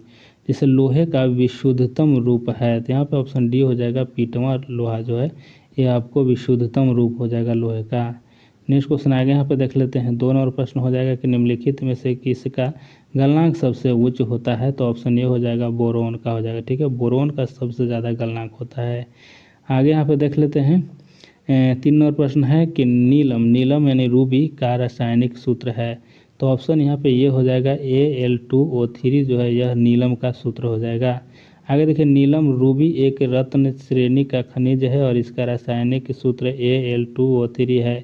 नीलम प्राकृतिक में भी मिलता है और एक प्रकृति भी बनाया जाता है। ठीक है, अब मतलब कृत्रिम बनाया जाता है, एक प्राकृतिक में तो मिल में करता है, लेकिन एक जो है आपको क्या बनाया जाएगा, तो एक आपको बनाया जाएगा कृत्रिम। ठीक है, कृत्रिम भी बनाया जा सकता है इसको।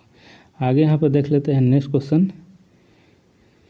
यहाँ पे हो जाएगा फ्रेंड्स 4 नंबर प्रश्न यहाँ पे अब हो जाएगा, थोड़ा छोटा कर लेते हैं।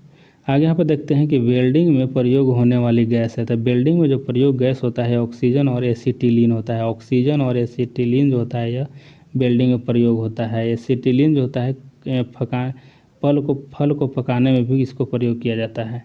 आगे देख लेते हैं नेक्स्ट क्वेश्चन। देखते हैं यहाँ पे 5 नंबर प्रश्न है कि गैल्वेनाइज्ड लोहे की पाइप पर परत होती है, तो ऑप्शन ए हो जाएगा जस्ते का परत होता है।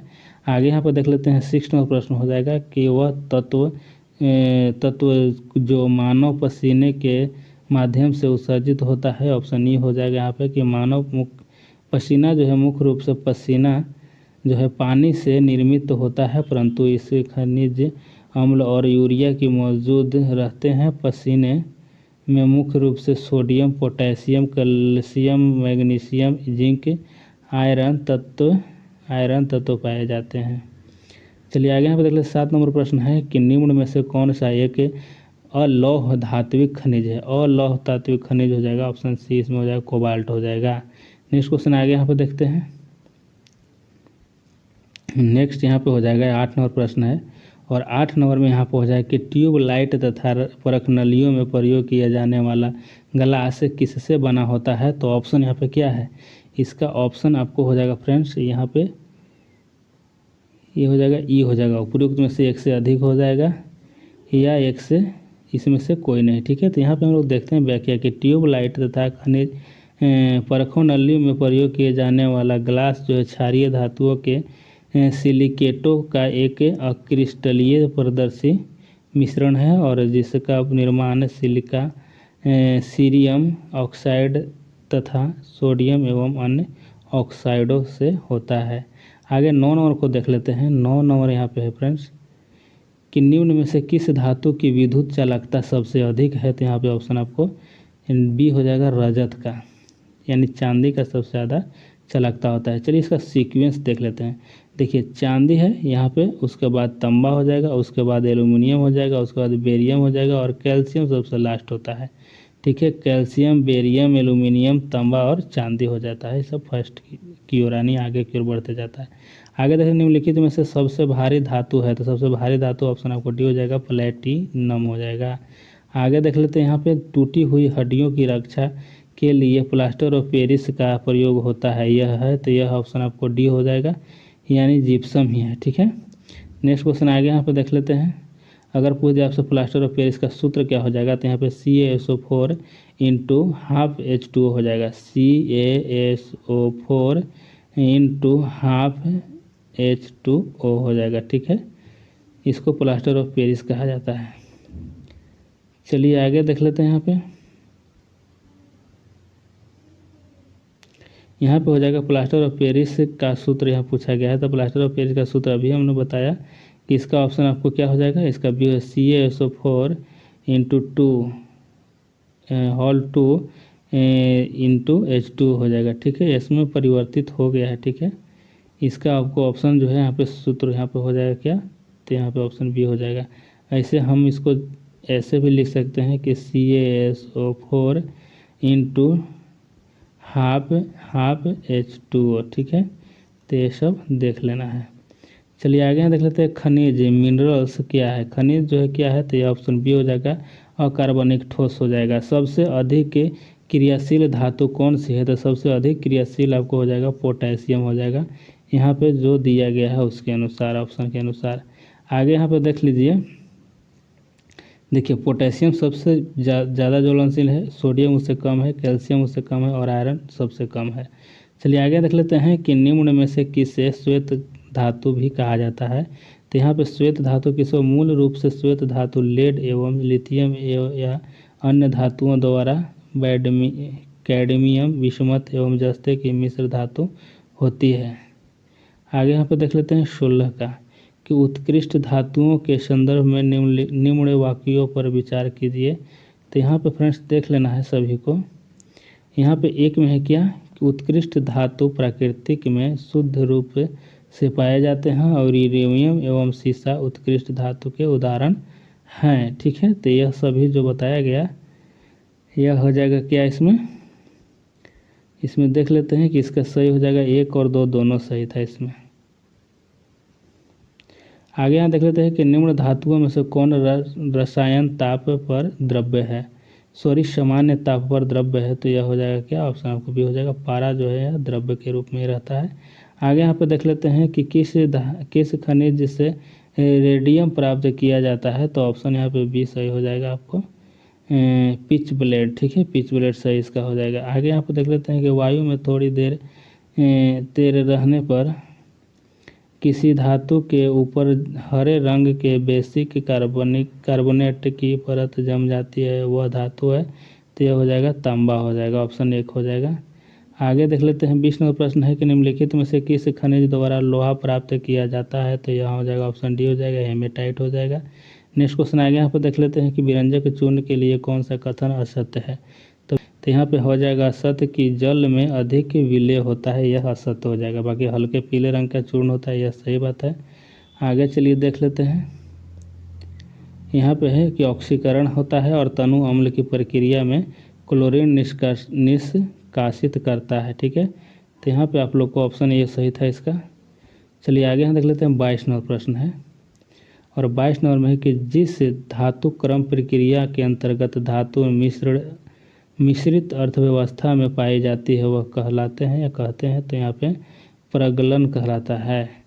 आगे यहाँ पे देख लेते हैं 23 नंबर में है कि जस्ते से एक बर्तन पर विद्युत लेपन की विधि में यहाँ पे क्या हो जाए, ऑप्शन सी हो जाए कि बर्तन को ऋण ध्रुव और शुद्ध जस्ते को धन ध्रुव बनाया जा सकता है, ऑप्शन यहाँ पे सी हो जाएगा।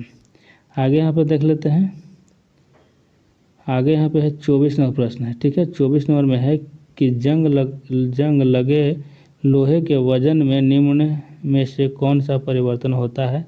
तो देखिए यहाँ क्या हो जाएगा, यह लंबे समय तक बढ़ता है, यह पहले घटता है और फिर बढ़ता है, यह पहले बढ़ता है और फिर घटता है। तो यह सभी 24 का क्या हो जाएगा इसका सही आंसर,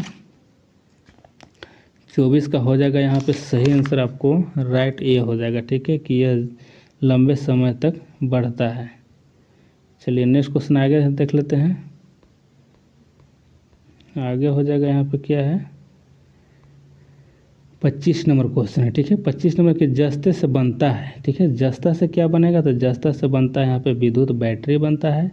चलिए आगे यहाँ पे देख लेते हैं 26 नंबर प्रश्न में है कि Al2O3 into 2SiO3 into 2H2O निम्नलिखित में से किसका रासायनिक सूत्र है। तो यह हो जाएगा ऑप्शन बी हो जाएगा, चीनी मिट्टी का हो जाएगा। आगे यहाँ पे देख लेते हैं निम्नलिखित में सबसे भारी धातु कौन है। तो सबसे भारी धातु जो है यहाँ पे यूरेनियम हो जाएगा, ठीक है, यूरेनियम हो जाएगा। आगे यहाँ पर देख लेते हैं, अब यहाँ पर देखिए मिश्र धातु है, ठीक है, मिश्र धातु है। तो मिश्र धातु जो है यह पारद धातु मिश्रण है। तो मिश्रण किसका किसका है, तो ऑप्शन आपको सी हो जाएगा, पारद युक्त मिश्र धातु होती है, ठीक है, ऑप्शन यहाँ पे सी सही हो जाएगा। आगे देखिए पीतल एक मिश्र धातु है। तो पिताजी याद करने के लिए बोले थे पिताजी। अब देखिए तांबा और जस्ता कहाँ है, ठीक है, ये तो पीतल पिताजी हो गए। तांबा जस्ता देखिए तो तांबा और जस्ता यानी जस्ता और तांबा भी हो सकता है। ठीक है, तो ऑप्शन यहाँ पे डी सही हो जाएगा। ठीक है, ऑप्शन यहाँ पे डी सही हो जाएगा। आगे यहाँ पे देख लेते हैं 3 नंबर प्रश्न यहाँ पे है कि जस्ते से एक आयतन भाग यानी घनत्व 7100 किलोमीटर प्रति किलोग्राम प्रति मीटर क्यूब को 2 आयतन भाग तांबा घनत्व जिसका होता है 7900 किलोग्राम प्रति मीटर क्यूब से मिलाने पर पित्तल बनता है। पित्तल का घनत्व है, तो पित्तल का घनत्व ऑप्शन बी हो जाएगा। ठीक है, कि 8300 किलोग्राम प्रति मीटर क्यूब हो जाएगा। यहाँ पे आगे 4 नंबर प्रश्न में दिया गया है कि निम्न में से कौन से पित्तल के घटक है, तो ऑप्शन ए हो जाएगा जस्ता और तांबा हो जाएगा। आगे यहाँ पे देख लेते हैं, आगे यहाँ पे क्वेश्चन हो जाएगा आपको कि पित्तल में कौन सी धातु होती है, तो अभी बताया था आपको कि तांबा और जस्ता हो जाएगा, डी हो जाएगा। स्टेनलेस स्टील एक मिश्र धातु है, तो यहाँ पे ऑप्शन आपको ये हो जाएगा। तो देख लेते हैं इसमें कि 2 या 2 से अधिक धातुओं के सामग्री मिश्रण को मिश्र धातु कहते हैं, जो धातु के गुणधर्मों को बेहतर बनाते हैं और लोहे मुख्य धातु के साथ carbon C, nickel Ni, chromium Cr को निश्चित अनुपात में मिलाने पर हमें स्टेनलेस स्टील प्राप्त होता है। स्टेनलेस स्टील मिश्र धातु है, तो ऑप्शन यहाँ पर सी लोहा और क्रोमियम का हो जाएगा। आगे यहाँ पर देख लेते हैं कि निम्नलिखित में से कौन सी धातु संक्षारण नहीं करती है, यानी संक्षारण नहीं करती है, तो ऑप्शन डी हो जाएगा। उपरोक्त में से एक से अधिक हो जाएगा। ठीक है, सोना प्लेटिनम धातु का संक्षारण नहीं होता है, अतः विकल्प जो है डी सही हो जाएगा। आगे यहाँ पर देखिए अब धातु चलेगा। ठीक है, अब अधातु देखते हैं। ठीक है, अधातु है और कार्बन और उसके भिन्न रूप है। ठीक है, तो देखिए सोडा वाटर की बोतल खोलने पर निकलने वाली गैस जो होता है, यह क्या निकलता है, कार्बन डाइऑक्साइड निकलता है। चलिए आगे यहाँ पर देख लेते हैं। आगे यहाँ पे हो जाएगा आपको दूसरी क्वेश्चन देखते हैं। दूसरी क्वेश्चन यहाँ पे हो जाएगा आपको, यहाँ पे हो जाएगा कि ग्रेफाइट और हीरे के बारे में निम्नलिखित में से कौन सा कथन सत्य है, तो ऑप्शन यहाँ पे डी सत्य है कि वे एक समान रासायनिक प्रतिक्रियाओं से गुजरते हैं। ठीक है, आगे यहाँ पे देख लेते हैं 3 नंबर प्रश्न है कि शुष्क बर्फ है तो ठोस कार्बन डाइऑक्साइड हो जाएगा। आगे यहाँ पे देखते हैं कि निम्न में से किसे शुष्क बर्फ कहते हैं, तो ठोस कार्बन डाइऑक्साइड को कहा जाता है। आगे यहाँ पर देख लेते हैं शुष्क बर्फ क्या है, तो यहाँ पर ठोस कार्बन डाइऑक्साइड हो जाएगा। चलिए आगे यहाँ पर देख लेते हैं नेक्स्ट क्वेश्चन। यहाँ पे हो जाएगा 6 में है कि निम्नलिखित में से किस में कार्बन नहीं है, तो यहाँ पे ऑप्शन डी हो जाएगा। उपरोक्त में से उपरोक्त में से कोई में नहीं। ठीक है, कोई में नहीं, कार्बन जो है कोई में नहीं, कार्बन नहीं है। किसमें, हीरा, कोयला और ग्रेफाइट में नहीं है। यहाँ देखिए हीरा, ग्रेफाइट और कोयला तीनों कार्बन के अपरूप है। ठीक है, यह तीनों कार्बन के ही अपरूप है। चलिए आगे यहाँ पे देख लेते हैं 7 नंबर में है कि निम्न में से सबसे सख्त हार्ड कौन है, तो हार्ड इसमें से हो जाएगा आपको हीरा हो जाएगा।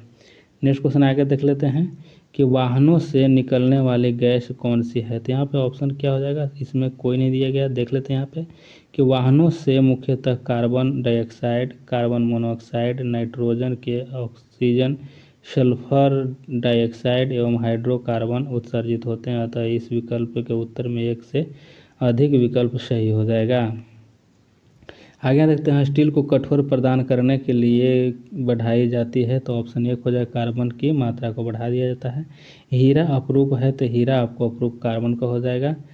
आगे देख लेते हैं, यहाँ पे आगे हो जाएगा आपको 11 नंबर में है कि हीरे और ग्रेफाइट के बारे में निम्नलिखित में से कौन सा कथन सत्य है, तो ऑप्शन यहाँ पे ये हो जाएगा। उपरोक्त में से कोई नहीं सत्य है। आगे यहाँ पे देख लीजिए कि क्यों सत्य नहीं है। हीरा और ग्रेफाइट दोनों को कार्बन के एलोट्रॉप्स यानी अपरूप के रूप में जाना जाता है, लेकिन न तो उसकी क्रिस्टलीय संरचना और न ही उसकी कठोरता समान होती है। और हीरे में कार्बन परमाणु त्रिविमीय चतुष्फलक संरचना बताते हैं, जबकि ग्रेफाइट में यह समतल में षष्ठकोणीय वलय की तरह होती है। ठीक है, चलिए आगे यहाँ पे देख लेते हैं। 12 का है कि अक्रिस्टलीय कार्बन का शुद्धतम रूप है, तो ऑप्शन डी हो जाएगा दीपक की कालिक हो जाएगा। आगे यहाँ पे देख लेते हैं। 13 में है कि प्रयोगशाला में विकसित हीरे हीरे यानी LGD के संदर्भ में हीरे के बीज के रूप में किसका उपयोग किया जाता है, तो ऑप्शन डी हो जाएगा। ऑप्शन डी हो जाएगा, ठीक, ग्रेफाइट हो जाएगा। देखते हैं पहला क्वेश्चन हो जाएगा कि निम्न में से किसका पीएच मान 7 है। देखिए इसमें से पीएच मान 7 किसका होगा, तो यहाँ पे देखिए कि उदासीन विलयन है, इसका भी 7 हो जाएगा। शुद्ध पानी का भी 7 होता है, तो इसलिए यहाँ पे स्टार लगा दिया गया है। तो इसका हम लोग डिटेल्स देखते हैं। देखिए उदासीन विलयन का पीएच मान 7 होता है। शुद्ध जल को उदासीन माना जाता है, इसका भी इसलिए 7 होता है। 25 डिग्री सेल्सियस पर शुद्ध जल का पीएच मान 7 होगा। वर्षा का पानी जल का शुद्ध रूप है और 7 से अधिक पीएच मान का विलयन क्षारीय होता है और 7 से कम पीएच मान का विलयन जो है अम्लीय होता है। चलिए आगे दो और प्रश्नों को देखते हैं कि निम्नलिखित में से किस विलयन के पीएच का मान 7 से अधिक है। तो यहाँ देखिए इसका सही आंसर आपको हो जाएगा ऑप्शन बी हो जाएगा कि क्षारीय विलयन का। नेक्स्ट क्वेश्चन आगे यहाँ 3 और प्रश्नों को देखते हैं और 3 नंबर में है कि पानी का पीएच मान है, तो पानी का पीएच मान कितना होगा। पानी का पीएच मान 7 होता है, यानी कि शुद्ध जल होता है, साधारण जल भी 7 होता है। यहाँ पे देखिए दिया गया है कि शुद्ध जल को उदासीन माना जाता है और जिसका पीएच मान लगभग 7 होता है। आगे यहाँ पर 4 नंबर प्रश्नों को देख लेते हैं। 4 नंबर में कि एक घोल का पीएच मान 3 से 6 बदलता है, तो H धनायन की सांद्रता होगी। तो यहाँ पे ऑप्शन आपको डी हो जाएगा कि 1000 गुना कम हो जाएगी। आगे यहाँ पे देख लेते हैं। यहाँ पे है 5 नंबर कि तीसरे और चौथे समूह के ऑक्साइड का सामान्य गुणधर्म क्या है। यहाँ पे ऑप्शन आपको एक हो जाएगा कि बेसिक और एसिडिक हो जाएगा। ठीक है, बेसिक और एसिडिक हो जाएगा। देखिए तीसरे और चौथे समूह के ऑक्साइड का सामान्य गुणधर्म बेसिक क्षारीय और एसिडिक अम्लीय है। आगे यहाँ पे 6 नंबर प्रश्नों को देखते हैं कि किस पदार्थ को एक अन्य पदार्थ के साथ गर्म करने से अम्ल बनता है। तो देखिए यहाँ पे ऑप्शन आपको ये हो जाएगा कि सोडियम ऑक्साइड हो जाएगा। ठीक है, सोडियम क्लोराइड हो जाएगा। किस पदार्थ को एक अन्य पदार्थ के साथ गर्म करने से अम्ल बनता है, तो सोडियम क्लोराइड यहाँ पे आंसर सही हो जाएगा। नेक्स्ट क्वेश्चन आगे देख लेते हैं। यहाँ पे है कि सोडियम क्लोराइड को किसी भी एक अन्य पदार्थ के साथ गर्म करने से अम्ल का निर्माण होता है और किसी भी पदार्थ के साथ इसे गर्म करने से सोडियम क्लोराइड ही शेष बचता है। आगे यहाँ पर दिया गया 7 नंबर में है कि कुछ धातु ऑक्साइड अम्ल और क्षार के साथ अभिक्रिया कर नमक और पानी बनाता है, इन्हें उभयधर्मी ऑक्साइड कहते हैं। उभयधर्मी ऑक्साइड के उदाहरण क्या है, तो यहाँ पे ऑप्शन आपको हो जाएगा बी हो जाएगा Al2O3 और ZnO हो जाएगा। चलिए आगे यहाँ पे देख लेते हैं कि सही उत्तर विकल्प बी है, Al2O3 और ZnO है। और ध्यानतव्य है कि कुछ धातु ऑक्साइड अम्ल के साथ साथ क्षार के साथ प्रतिक्रिया करके नमक एवं पानी बनाते हैं, इन्हें उभयधर्मी ऑक्साइड के रूप में जाना जाता है। उल्लेखनीय है कि ऑक्साइड अम्लीय तथा क्षारीय उभयधर्मी ऑक्साइड दोनों के रूप में कार्य कर सकते हैं और CEO की प्राकृतिक क्षारीय है, अर्थात यह उभयधर्मी नहीं है। आगे यहाँ पे देख लेते हैं 8 का कि अम्ल धातु कार्बोनेट से अभिक्रिया कर डैश गैस मुक्त करते हैं, यानी कि अम्ल धातु कार्बोनेट से अभिक्रिया करके यहाँ पे CO2 गैस मुक्त करते हैं। देखिए अम्ल धातु कार्बोनेट से अभिक्रिया कर कार्बन डाइऑक्साइड गैस मुक्त करते हैं, साथ में धातु के लवण एवं पानी भी सोडियम कार्बोनेट हाइड्रोक्लोरिक अम्ल से अभिक्रिया करके सोडियम क्लोराइड, कार्बन डाइऑक्साइड तथा जल बनाते हैं। चलिए आगे 9 और प्रश्नों को देखते हैं कि आपको 3 परखनलियों दी गई है, उनमें से एक में आंसू यानी आसुत जल है और अन्य 2 में से एक में अम्लीय विलयन तथा दूसरे में क्षारीय विलयन है। इनमें से किस में लाल लिटमस नीला हो जाएगा? तो यह क्षार में हो जाएगा। ठीक है, ऑप्शन आपको सी सही हो जाएगा। यहाँ पे देख लेते हैं कि अम्लीय माध्यम में लाल लिटमस रंग नहीं बदलता है। क्षारीय माध्यम में लाल लिटमस नीला हो जाएगा तथा उदासीन माध्यम में लाल लिटमस का रंग नहीं बदलता है। चलिए आगे यहाँ पे देख लेते हैं। 10 नंबर प्रश्न है और 10 नंबर में यहाँ पे है कि शुष्क HCl गैस शुष्क लिटमस पत्र का रंग क्यों नहीं बदलती? तो यहाँ पे ऑप्शन आपको सी हो जाएगा कि कोई H3O धनायन मौजूद नहीं होंगे।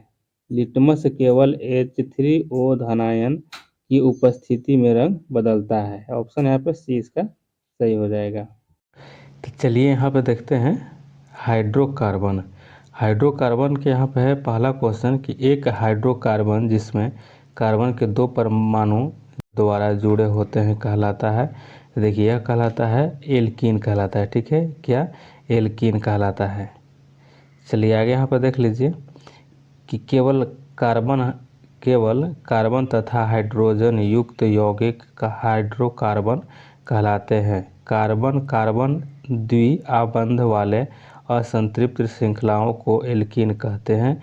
एल्केन कार्बन कार्बन एकल आबंध युक्त संतृप्त वितरित श्रृंखला वाले हाइड्रोकार्बन है और एल्काइन त्रिआबंध वाले असंतृप्त हाइड्रोकार्बन है। देख लीजिए यहाँ पे एल्काइन जो है यह त्रिआबंध वाले हैं। ठीक है, और यहाँ पे अगर एल्केन की बात किया जाए तो एल्कीन है एकल आबंध युक्त संतृप्त वितरित है। ठीक है, और एल्केन की अगर यहाँ पे बात किया जाए तो यह क्या है? तो यह है द्विआबंध है। ठीक है, कार्बन कार्बन का द्विआबंध हो जाएगा। तो इसको अच्छे से समझ लिए होंगे आप लोग। चलिए आगे यहाँ पे देख लेते हैं। यहाँ पे आप लोग को संरचना इसकी बता दी गई है। यहाँ पे देखिए एल्केन का है और यहाँ पे एल्कीन का और यहाँ पे एल्काइन का है। ठीक है, चलिए आगे यहाँ पे देख लेते हैं।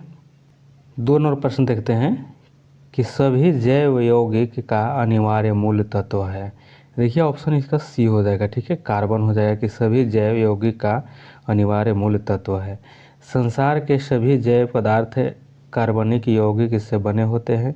कार्बनिक यौगिक में कार्बन अनिवार्यतः पाया जाता है। नेक्स्ट क्वेश्चन आ गया। 3 नंबर प्रश्न है कि ऑक्सीजन अनुपस्थित होते हैं। यहाँ पे फ्रेंड्स आपको कि ऑक्सीजन अनुपस्थित होते हैं तो किस में होता है? तो देखिए किरोसिन जो तेल होता है किरोसिन में अनुपस्थित होता है।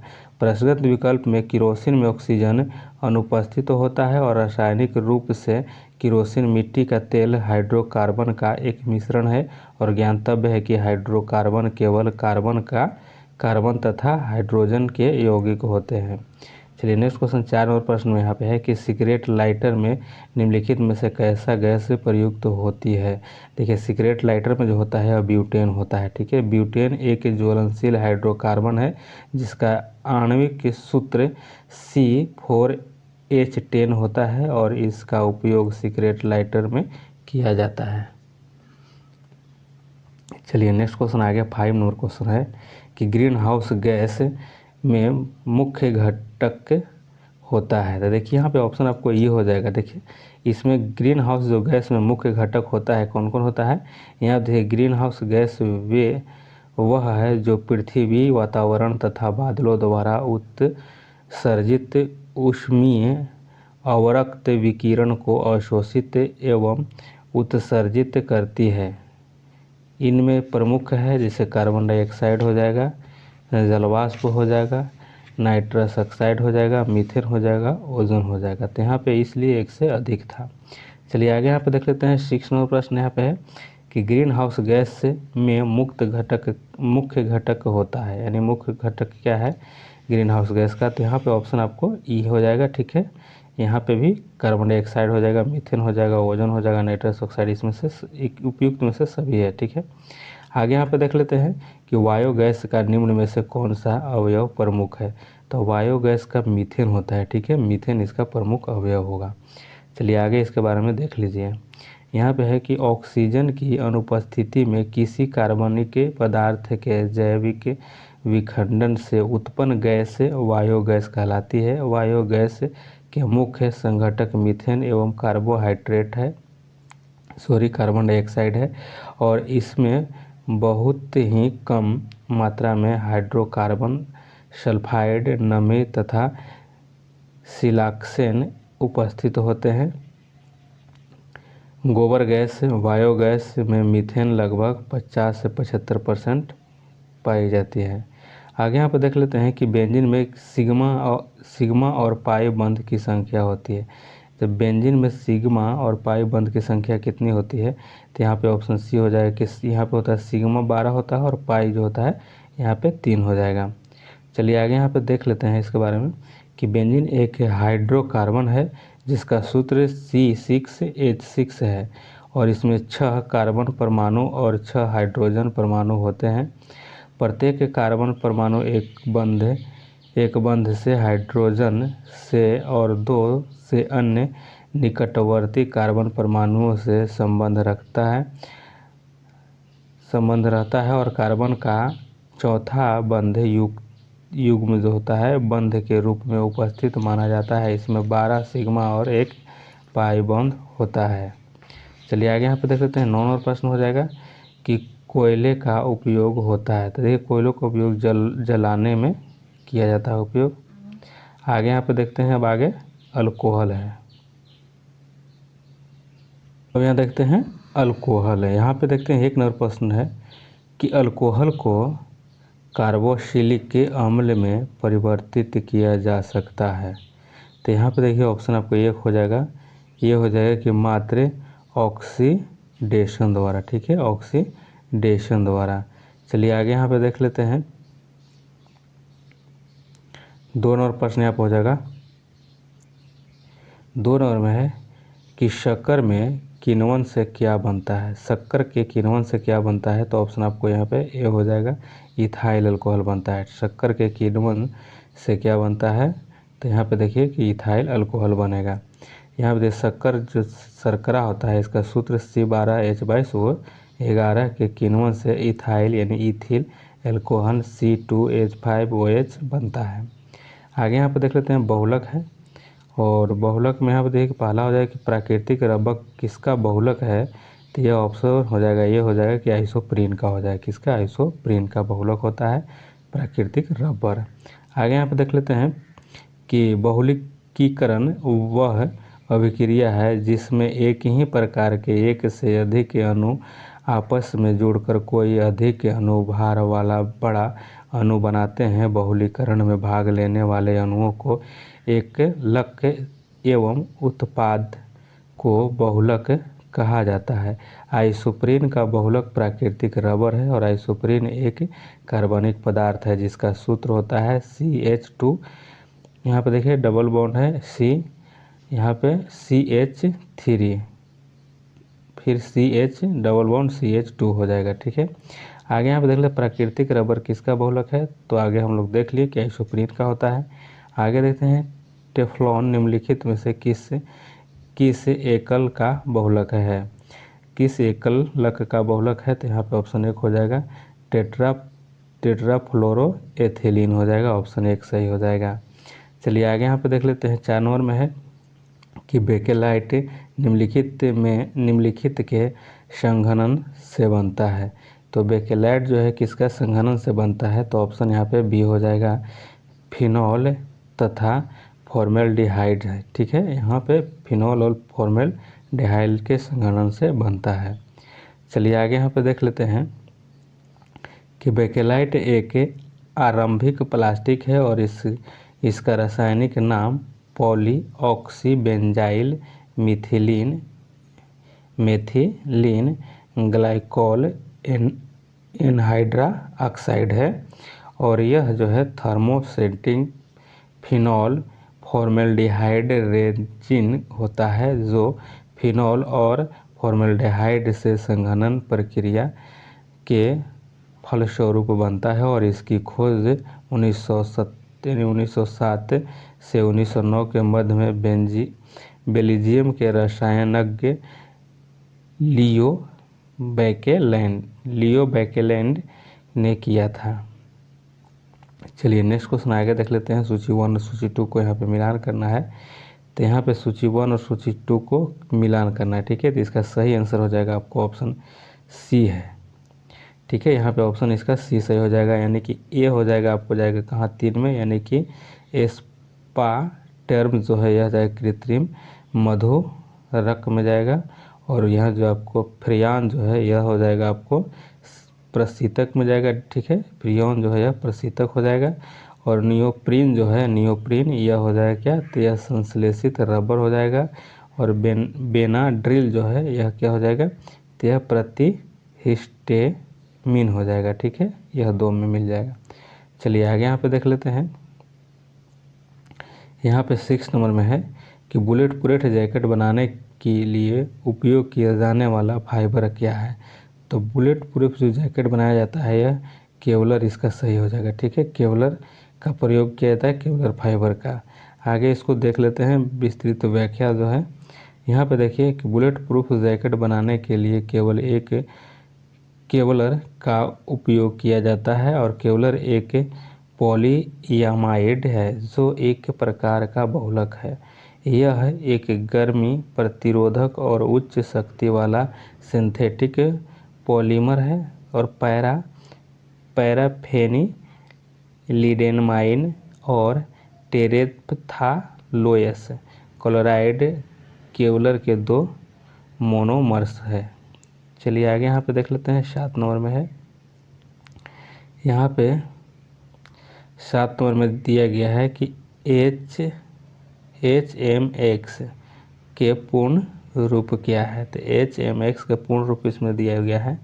पूर्ण रूप क्या है, तो इसका सही आंसर आपको हो जाएगा कि यहाँ पे ए और 1 और 2 दोनों हो जाएगा, यानी 1 और ये दोनों हो जाएगा कि हाई मेल्टिंग एक्सप्लोसिव हो जाएगा। और हाई मेल्टिंग मोनो एटामिक जिरनान हो जाएगा, ठीक है। ऑप्शन यहाँ पे बी सही है। चलिए आगे यहाँ पे देखिए अब कार्बनिक अम्ल है। और यहाँ पे देखिए कि फलों को ज़बरदस्ती पकाने के लिए निम्नलिखित में से किस गैस का प्रयोग किया जाता है। तो ऑप्शन यहाँ पे बी हो जाएगा, एथिलीन हो जाएगा, ठीक है। एथिलीन इसका सही हो जाएगा। चलिए आगे नींबू खाटा किस कारण से होता है। तो यह ऑप्शन आपको डी हो जाएगा कि साइट्रिक अम्ल के कारण खाटा होता है। आगे यहाँ पे देख लेते हैं। 3 और प्रश्न है और 3 नंबर में है कि HOOCOOH को कौन सा अम्ल कहा जाता है। तो ऑप्शन यहाँ पे बी हो जाएगा, ऑक्जेलिक अम्ल कहा जाता है। ऑक्जेलिक अम्ल इसका सही आंसर हो जाएगा। चलिए आगे यहाँ पे देख लेते हैं। 4 नंबर प्रश्न हो जाएगा कि एसिटिक अम्ल की गंध किसके समान होती है। तो इसका सही हो जाएगा, सिरका के समान होती है। आगे यहाँ पे देख लेते हैं कि एसिटिक अम्ल को एथेनोइक अम्ल, सिरका एवं कार्बोक्सिलिक अम्ल के रूप में जाना जाता है। और इसका रासायनिक सूत्र CH3COOH है। और इसकी गंध जो है सिरका के समान होती है। आगे यहाँ पे देख लेते हैं विस्फोटक पदार्थ अब है। यहाँ पे देखिए कि 1945 में नागासाकी जापान में गिराए गए बमों में कौन सा विस्फोटक प्रयुक्त किया गया था। तो यहाँ पे ऑप्शन सी हो जाएगा, प्लूटोनियम था, ठीक है। प्लूटोनियम को इसमें मिलाया गया था उस बम में। तो यह देखिए 9 अगस्त 1945 को फैटमैन नामक बम नागासाकी जापान पर गिराया गया था। और इसमें यहाँ पे प्लूटोनियम का प्रयोग विस्फोटक के रूप में किया गया था। वही दूसरी ओर हिरोशिमा पर गिराया गया बम लिटिल बॉय था, ठीक है। बम का भी नाम पूछ लिया जाता है तो लिटिल बॉय था। और इसमें विस्फोटक के रूप में यूरेनियम का प्रयोग किया। देखिए पहले जो गिराया गया था 6 अगस्त को यह गिराया गया था आपको लिटिल बॉय हिरोशिमा पर। तो यह इसमें क्या था, तो यूरेनियम था। और यह 9 अगस्त को गिराया गया था नागासाकी पर, इसमें क्या था, तो इसमें प्लूटोनियम था। चलिए आगे देख लेते हैं। 2 और प्रश्न को देखते हैं। यहाँ पे 2 नंबर में यहाँ पे है कि निम्न में से किस रसायन के कारण पटाखा फूटने से चमकदार लाल यानी चमकदार लाल रंग दिखाई देता है, तो यहाँ पे हो जाएगा अस्ट्रेशियम हो जाएगा। ठीक है, अस्ट्रेशियम के कारण लाल दिखाई देता है। चलिए आगे 3 और को देखते हैं। 3 और के कि विस्फोटक नाइट्रोग्लिसरीन है एक, तो यह हो जाएगा डी हो जाएगा कि ये एस्टर है। क्या है, तो ये एस्टर हो जाएगा। आगे अब यहाँ पे ईंधन का क्वेश्चन है। यहाँ देखिए वह उपकरण जो ईंधन की रासायनिक ऊर्जा को सीधे विद्युत ऊर्जा में बदलता है वह है, तो यही हो जाएगा आपको ईंधन सेल हो जाएगा, ऑप्शन सी हो जाएगा। चलिए आगे देख लेते हैं सिरके का रासायनिक नाम क्या है। तो सिरके का रासायनिक नाम एसिटिक अम्ल हो जाएगा। चलिए आगे इसको देख लीजिए कि IUPAC नाम इथेनोइक अम्ल है, और इसका सूत्र हम लोग देख चुके थे आगे कि CH3COOH होता है।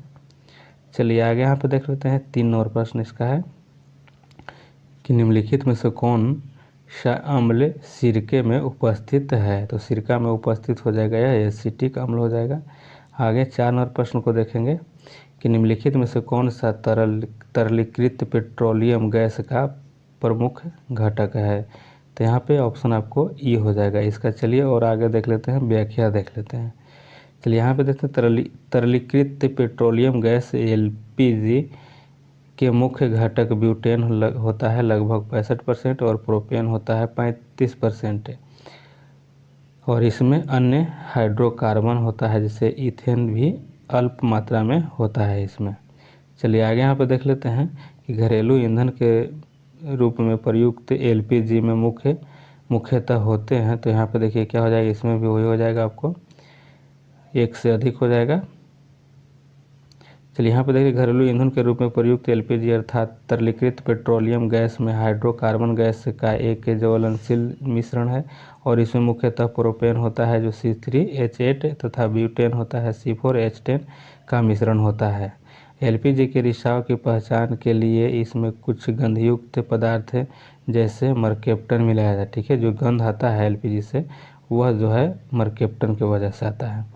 आगे यहाँ पर देख लेते हैं कि पेट्रोल तथा डीजल के अधूरे जलने से उत्पन्न होता है, तो अधूरा जलेगा तो कार्बन मोनोऑक्साइड उत्पन्न होगा। चलिए आगे 7 नंबर प्रश्नों को देखेंगे कि पेट्रोल की गुणवत्ता को व्यक्त किया जाता है तो ऑक्टेन संख्या से होता है इसका। ठीक है, ऑप्शन आपको यहाँ पे बी हो जाएगा, ऑक्टेन नंबर के द्वारा। चलिए आगे 8 नंबर प्रश्नों को देखेंगे कि निम्नलिखित में से किसकी ऑक्टेन संख्या 0 है। तो यहाँ पे देखते हैं ई, इनमें से कोई नहीं है। ठीक है, चलिए इसके बारे में आगे देख लेंगे कि दिए गए विकल्प में से किसी भी विकल्प की ऑक्टेन संख्या 0 नहीं है। आइसो ऑक्टेन की ऑक्टेन संख्या 100 है, और N ऑक्टेन की ऑक्टेन रेटिंग जो है 10 है, और N हेप्टेन की ऑक्टेन संख्या 0 होता है। N हेप्टेन का होता है 0। आगे यहाँ पे है कि CNG का मुख्य घटक है, तो यहाँ पे हो जाएगा आपको ऑप्शन डी हो जाएगा CH4 होता है। चलिए आगे यहाँ पे देख लेते हैं, इसके बारे में थोड़ा समझ लीजिए। यहाँ पे कि CNG धरती के भीतर पाए जाने वाले हाइड्रोकार्बन का मिश्रण है, और इसमें 80% से 90% मात्रा मीथेन गैस यानी CH4 की होती है। मीथेन गैस पेट्रोल एवं डीजल की तुलना में कार्बन मोनोऑक्साइड को 70%, नाइट्रोजन ऑक्साइड को 87% और जैव गैस को लगभग 89% कम उत्सर्जित करता है।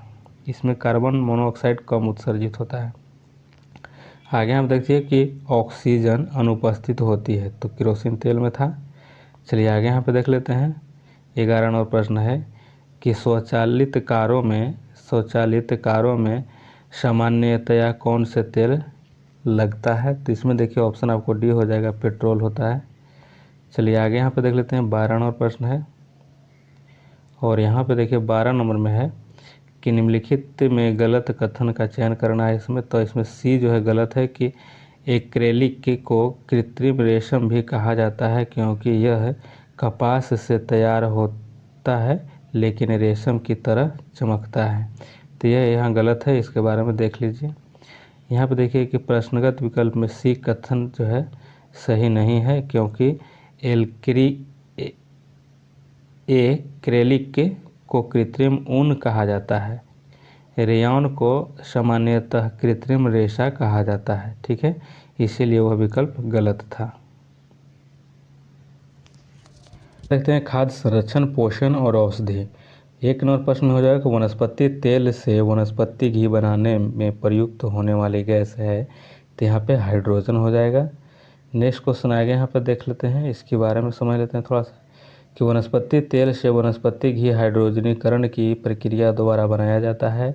निकेल यानी बारीक चूर्ण उत्प्रेरक की उपस्थिति में वनस्पति तेलों के साथ हाइड्रोजन वसा बनाती है और यह क्रिया तेलों का हाइड्रोजनीकरण कहलाता है। वनस्पति तेल प्लस हाइड्रोजन यानी 150 डिग्री सेल्सियस में से 180 डिग्री सेल्सियस बटे यहाँ पे Na है और वनस्पति घी यहाँ पे बनेगा।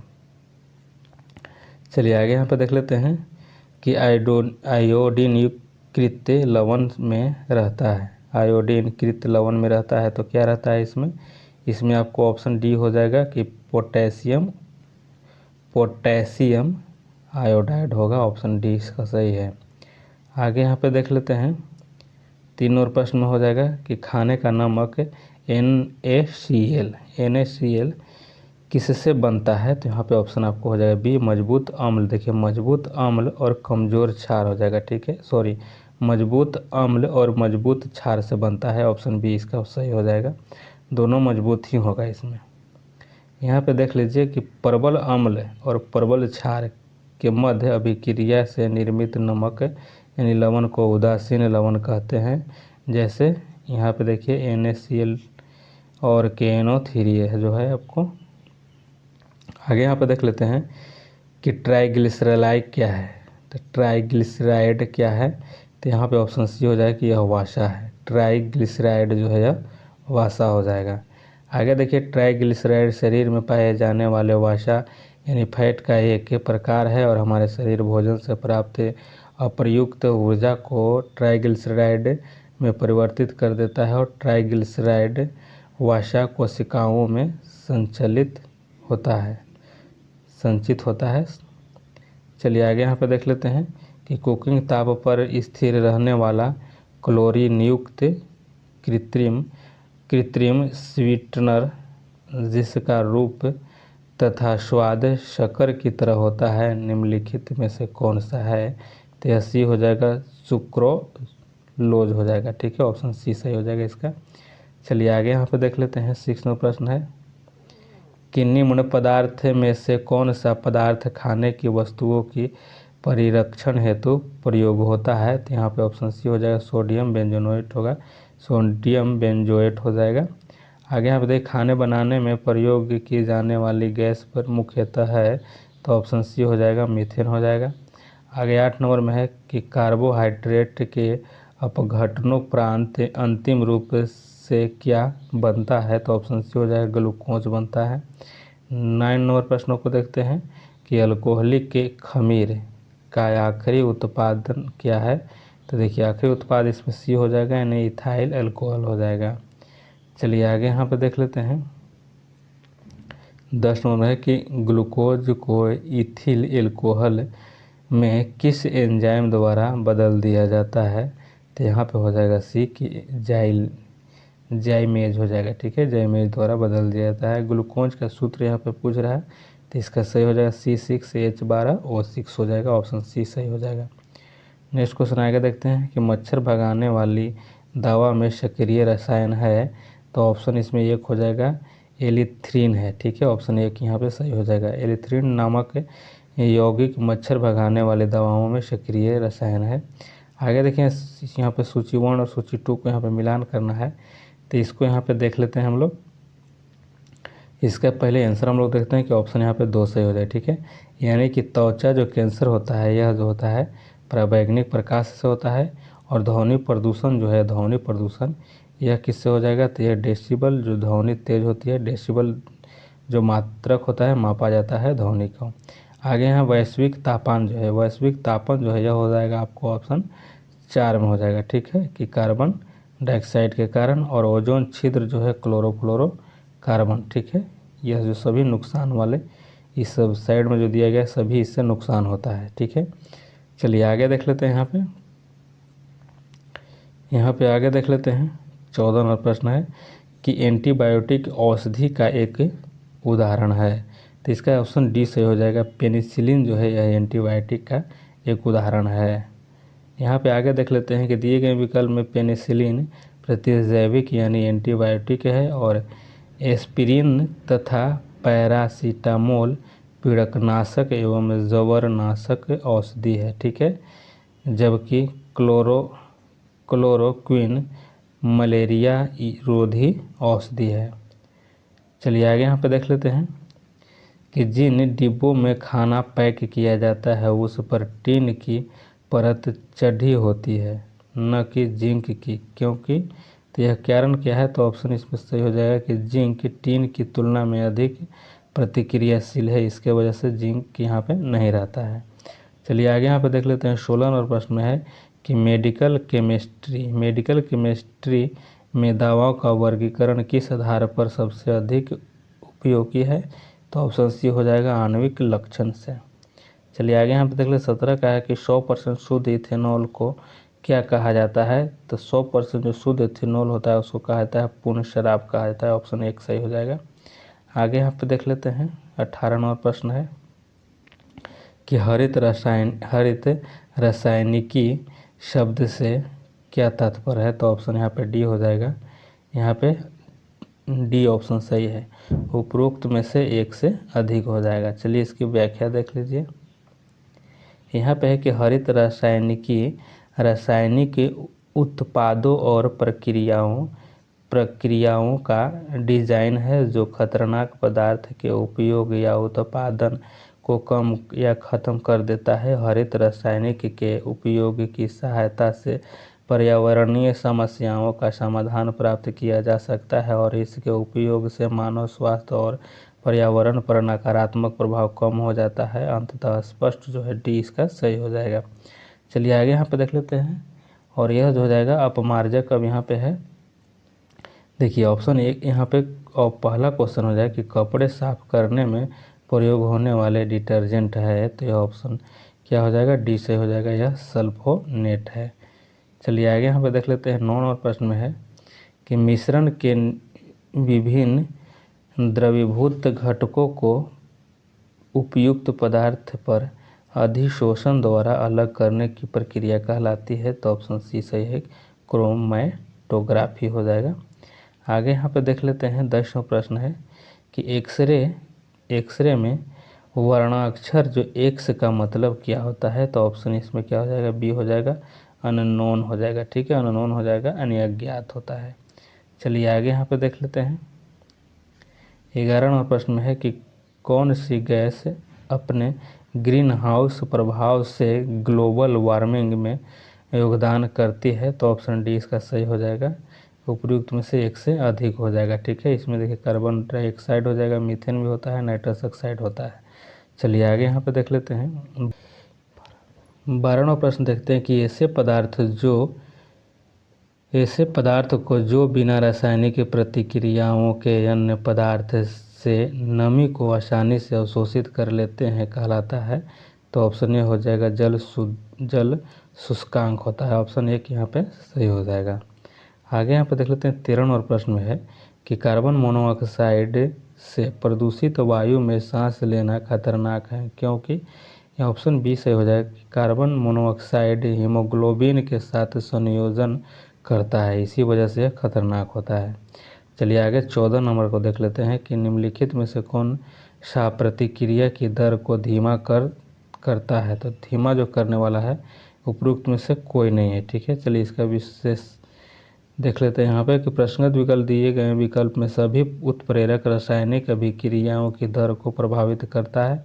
प्रत्येक रासायनिक अभिक्रिया दर को तीव्र करने का कार्य करता है और किसी भी रासायनिक अभिक्रिया की दर अभिकारकों की सांद्रता, उत्प्रेरक तापमान और अभिकारकों की प्रकृति पर निर्भर करता है, अतः उचित विकल्प डी हो जाएगा इसका। ठीक है, चलिए आगे यहाँ पे देखिए फ्रेंड्स, यहाँ पे आप लोग को जितना था रसायन का सभी समाप्त हो गया। यहाँ पे केमिस्ट्री सभी समाप्त हो गया और आपको स्टार्ट होगा बायो हो जाएगा। ठीक है, अब बायो स्टार्ट हो जाएगा नेक्स्ट डे से।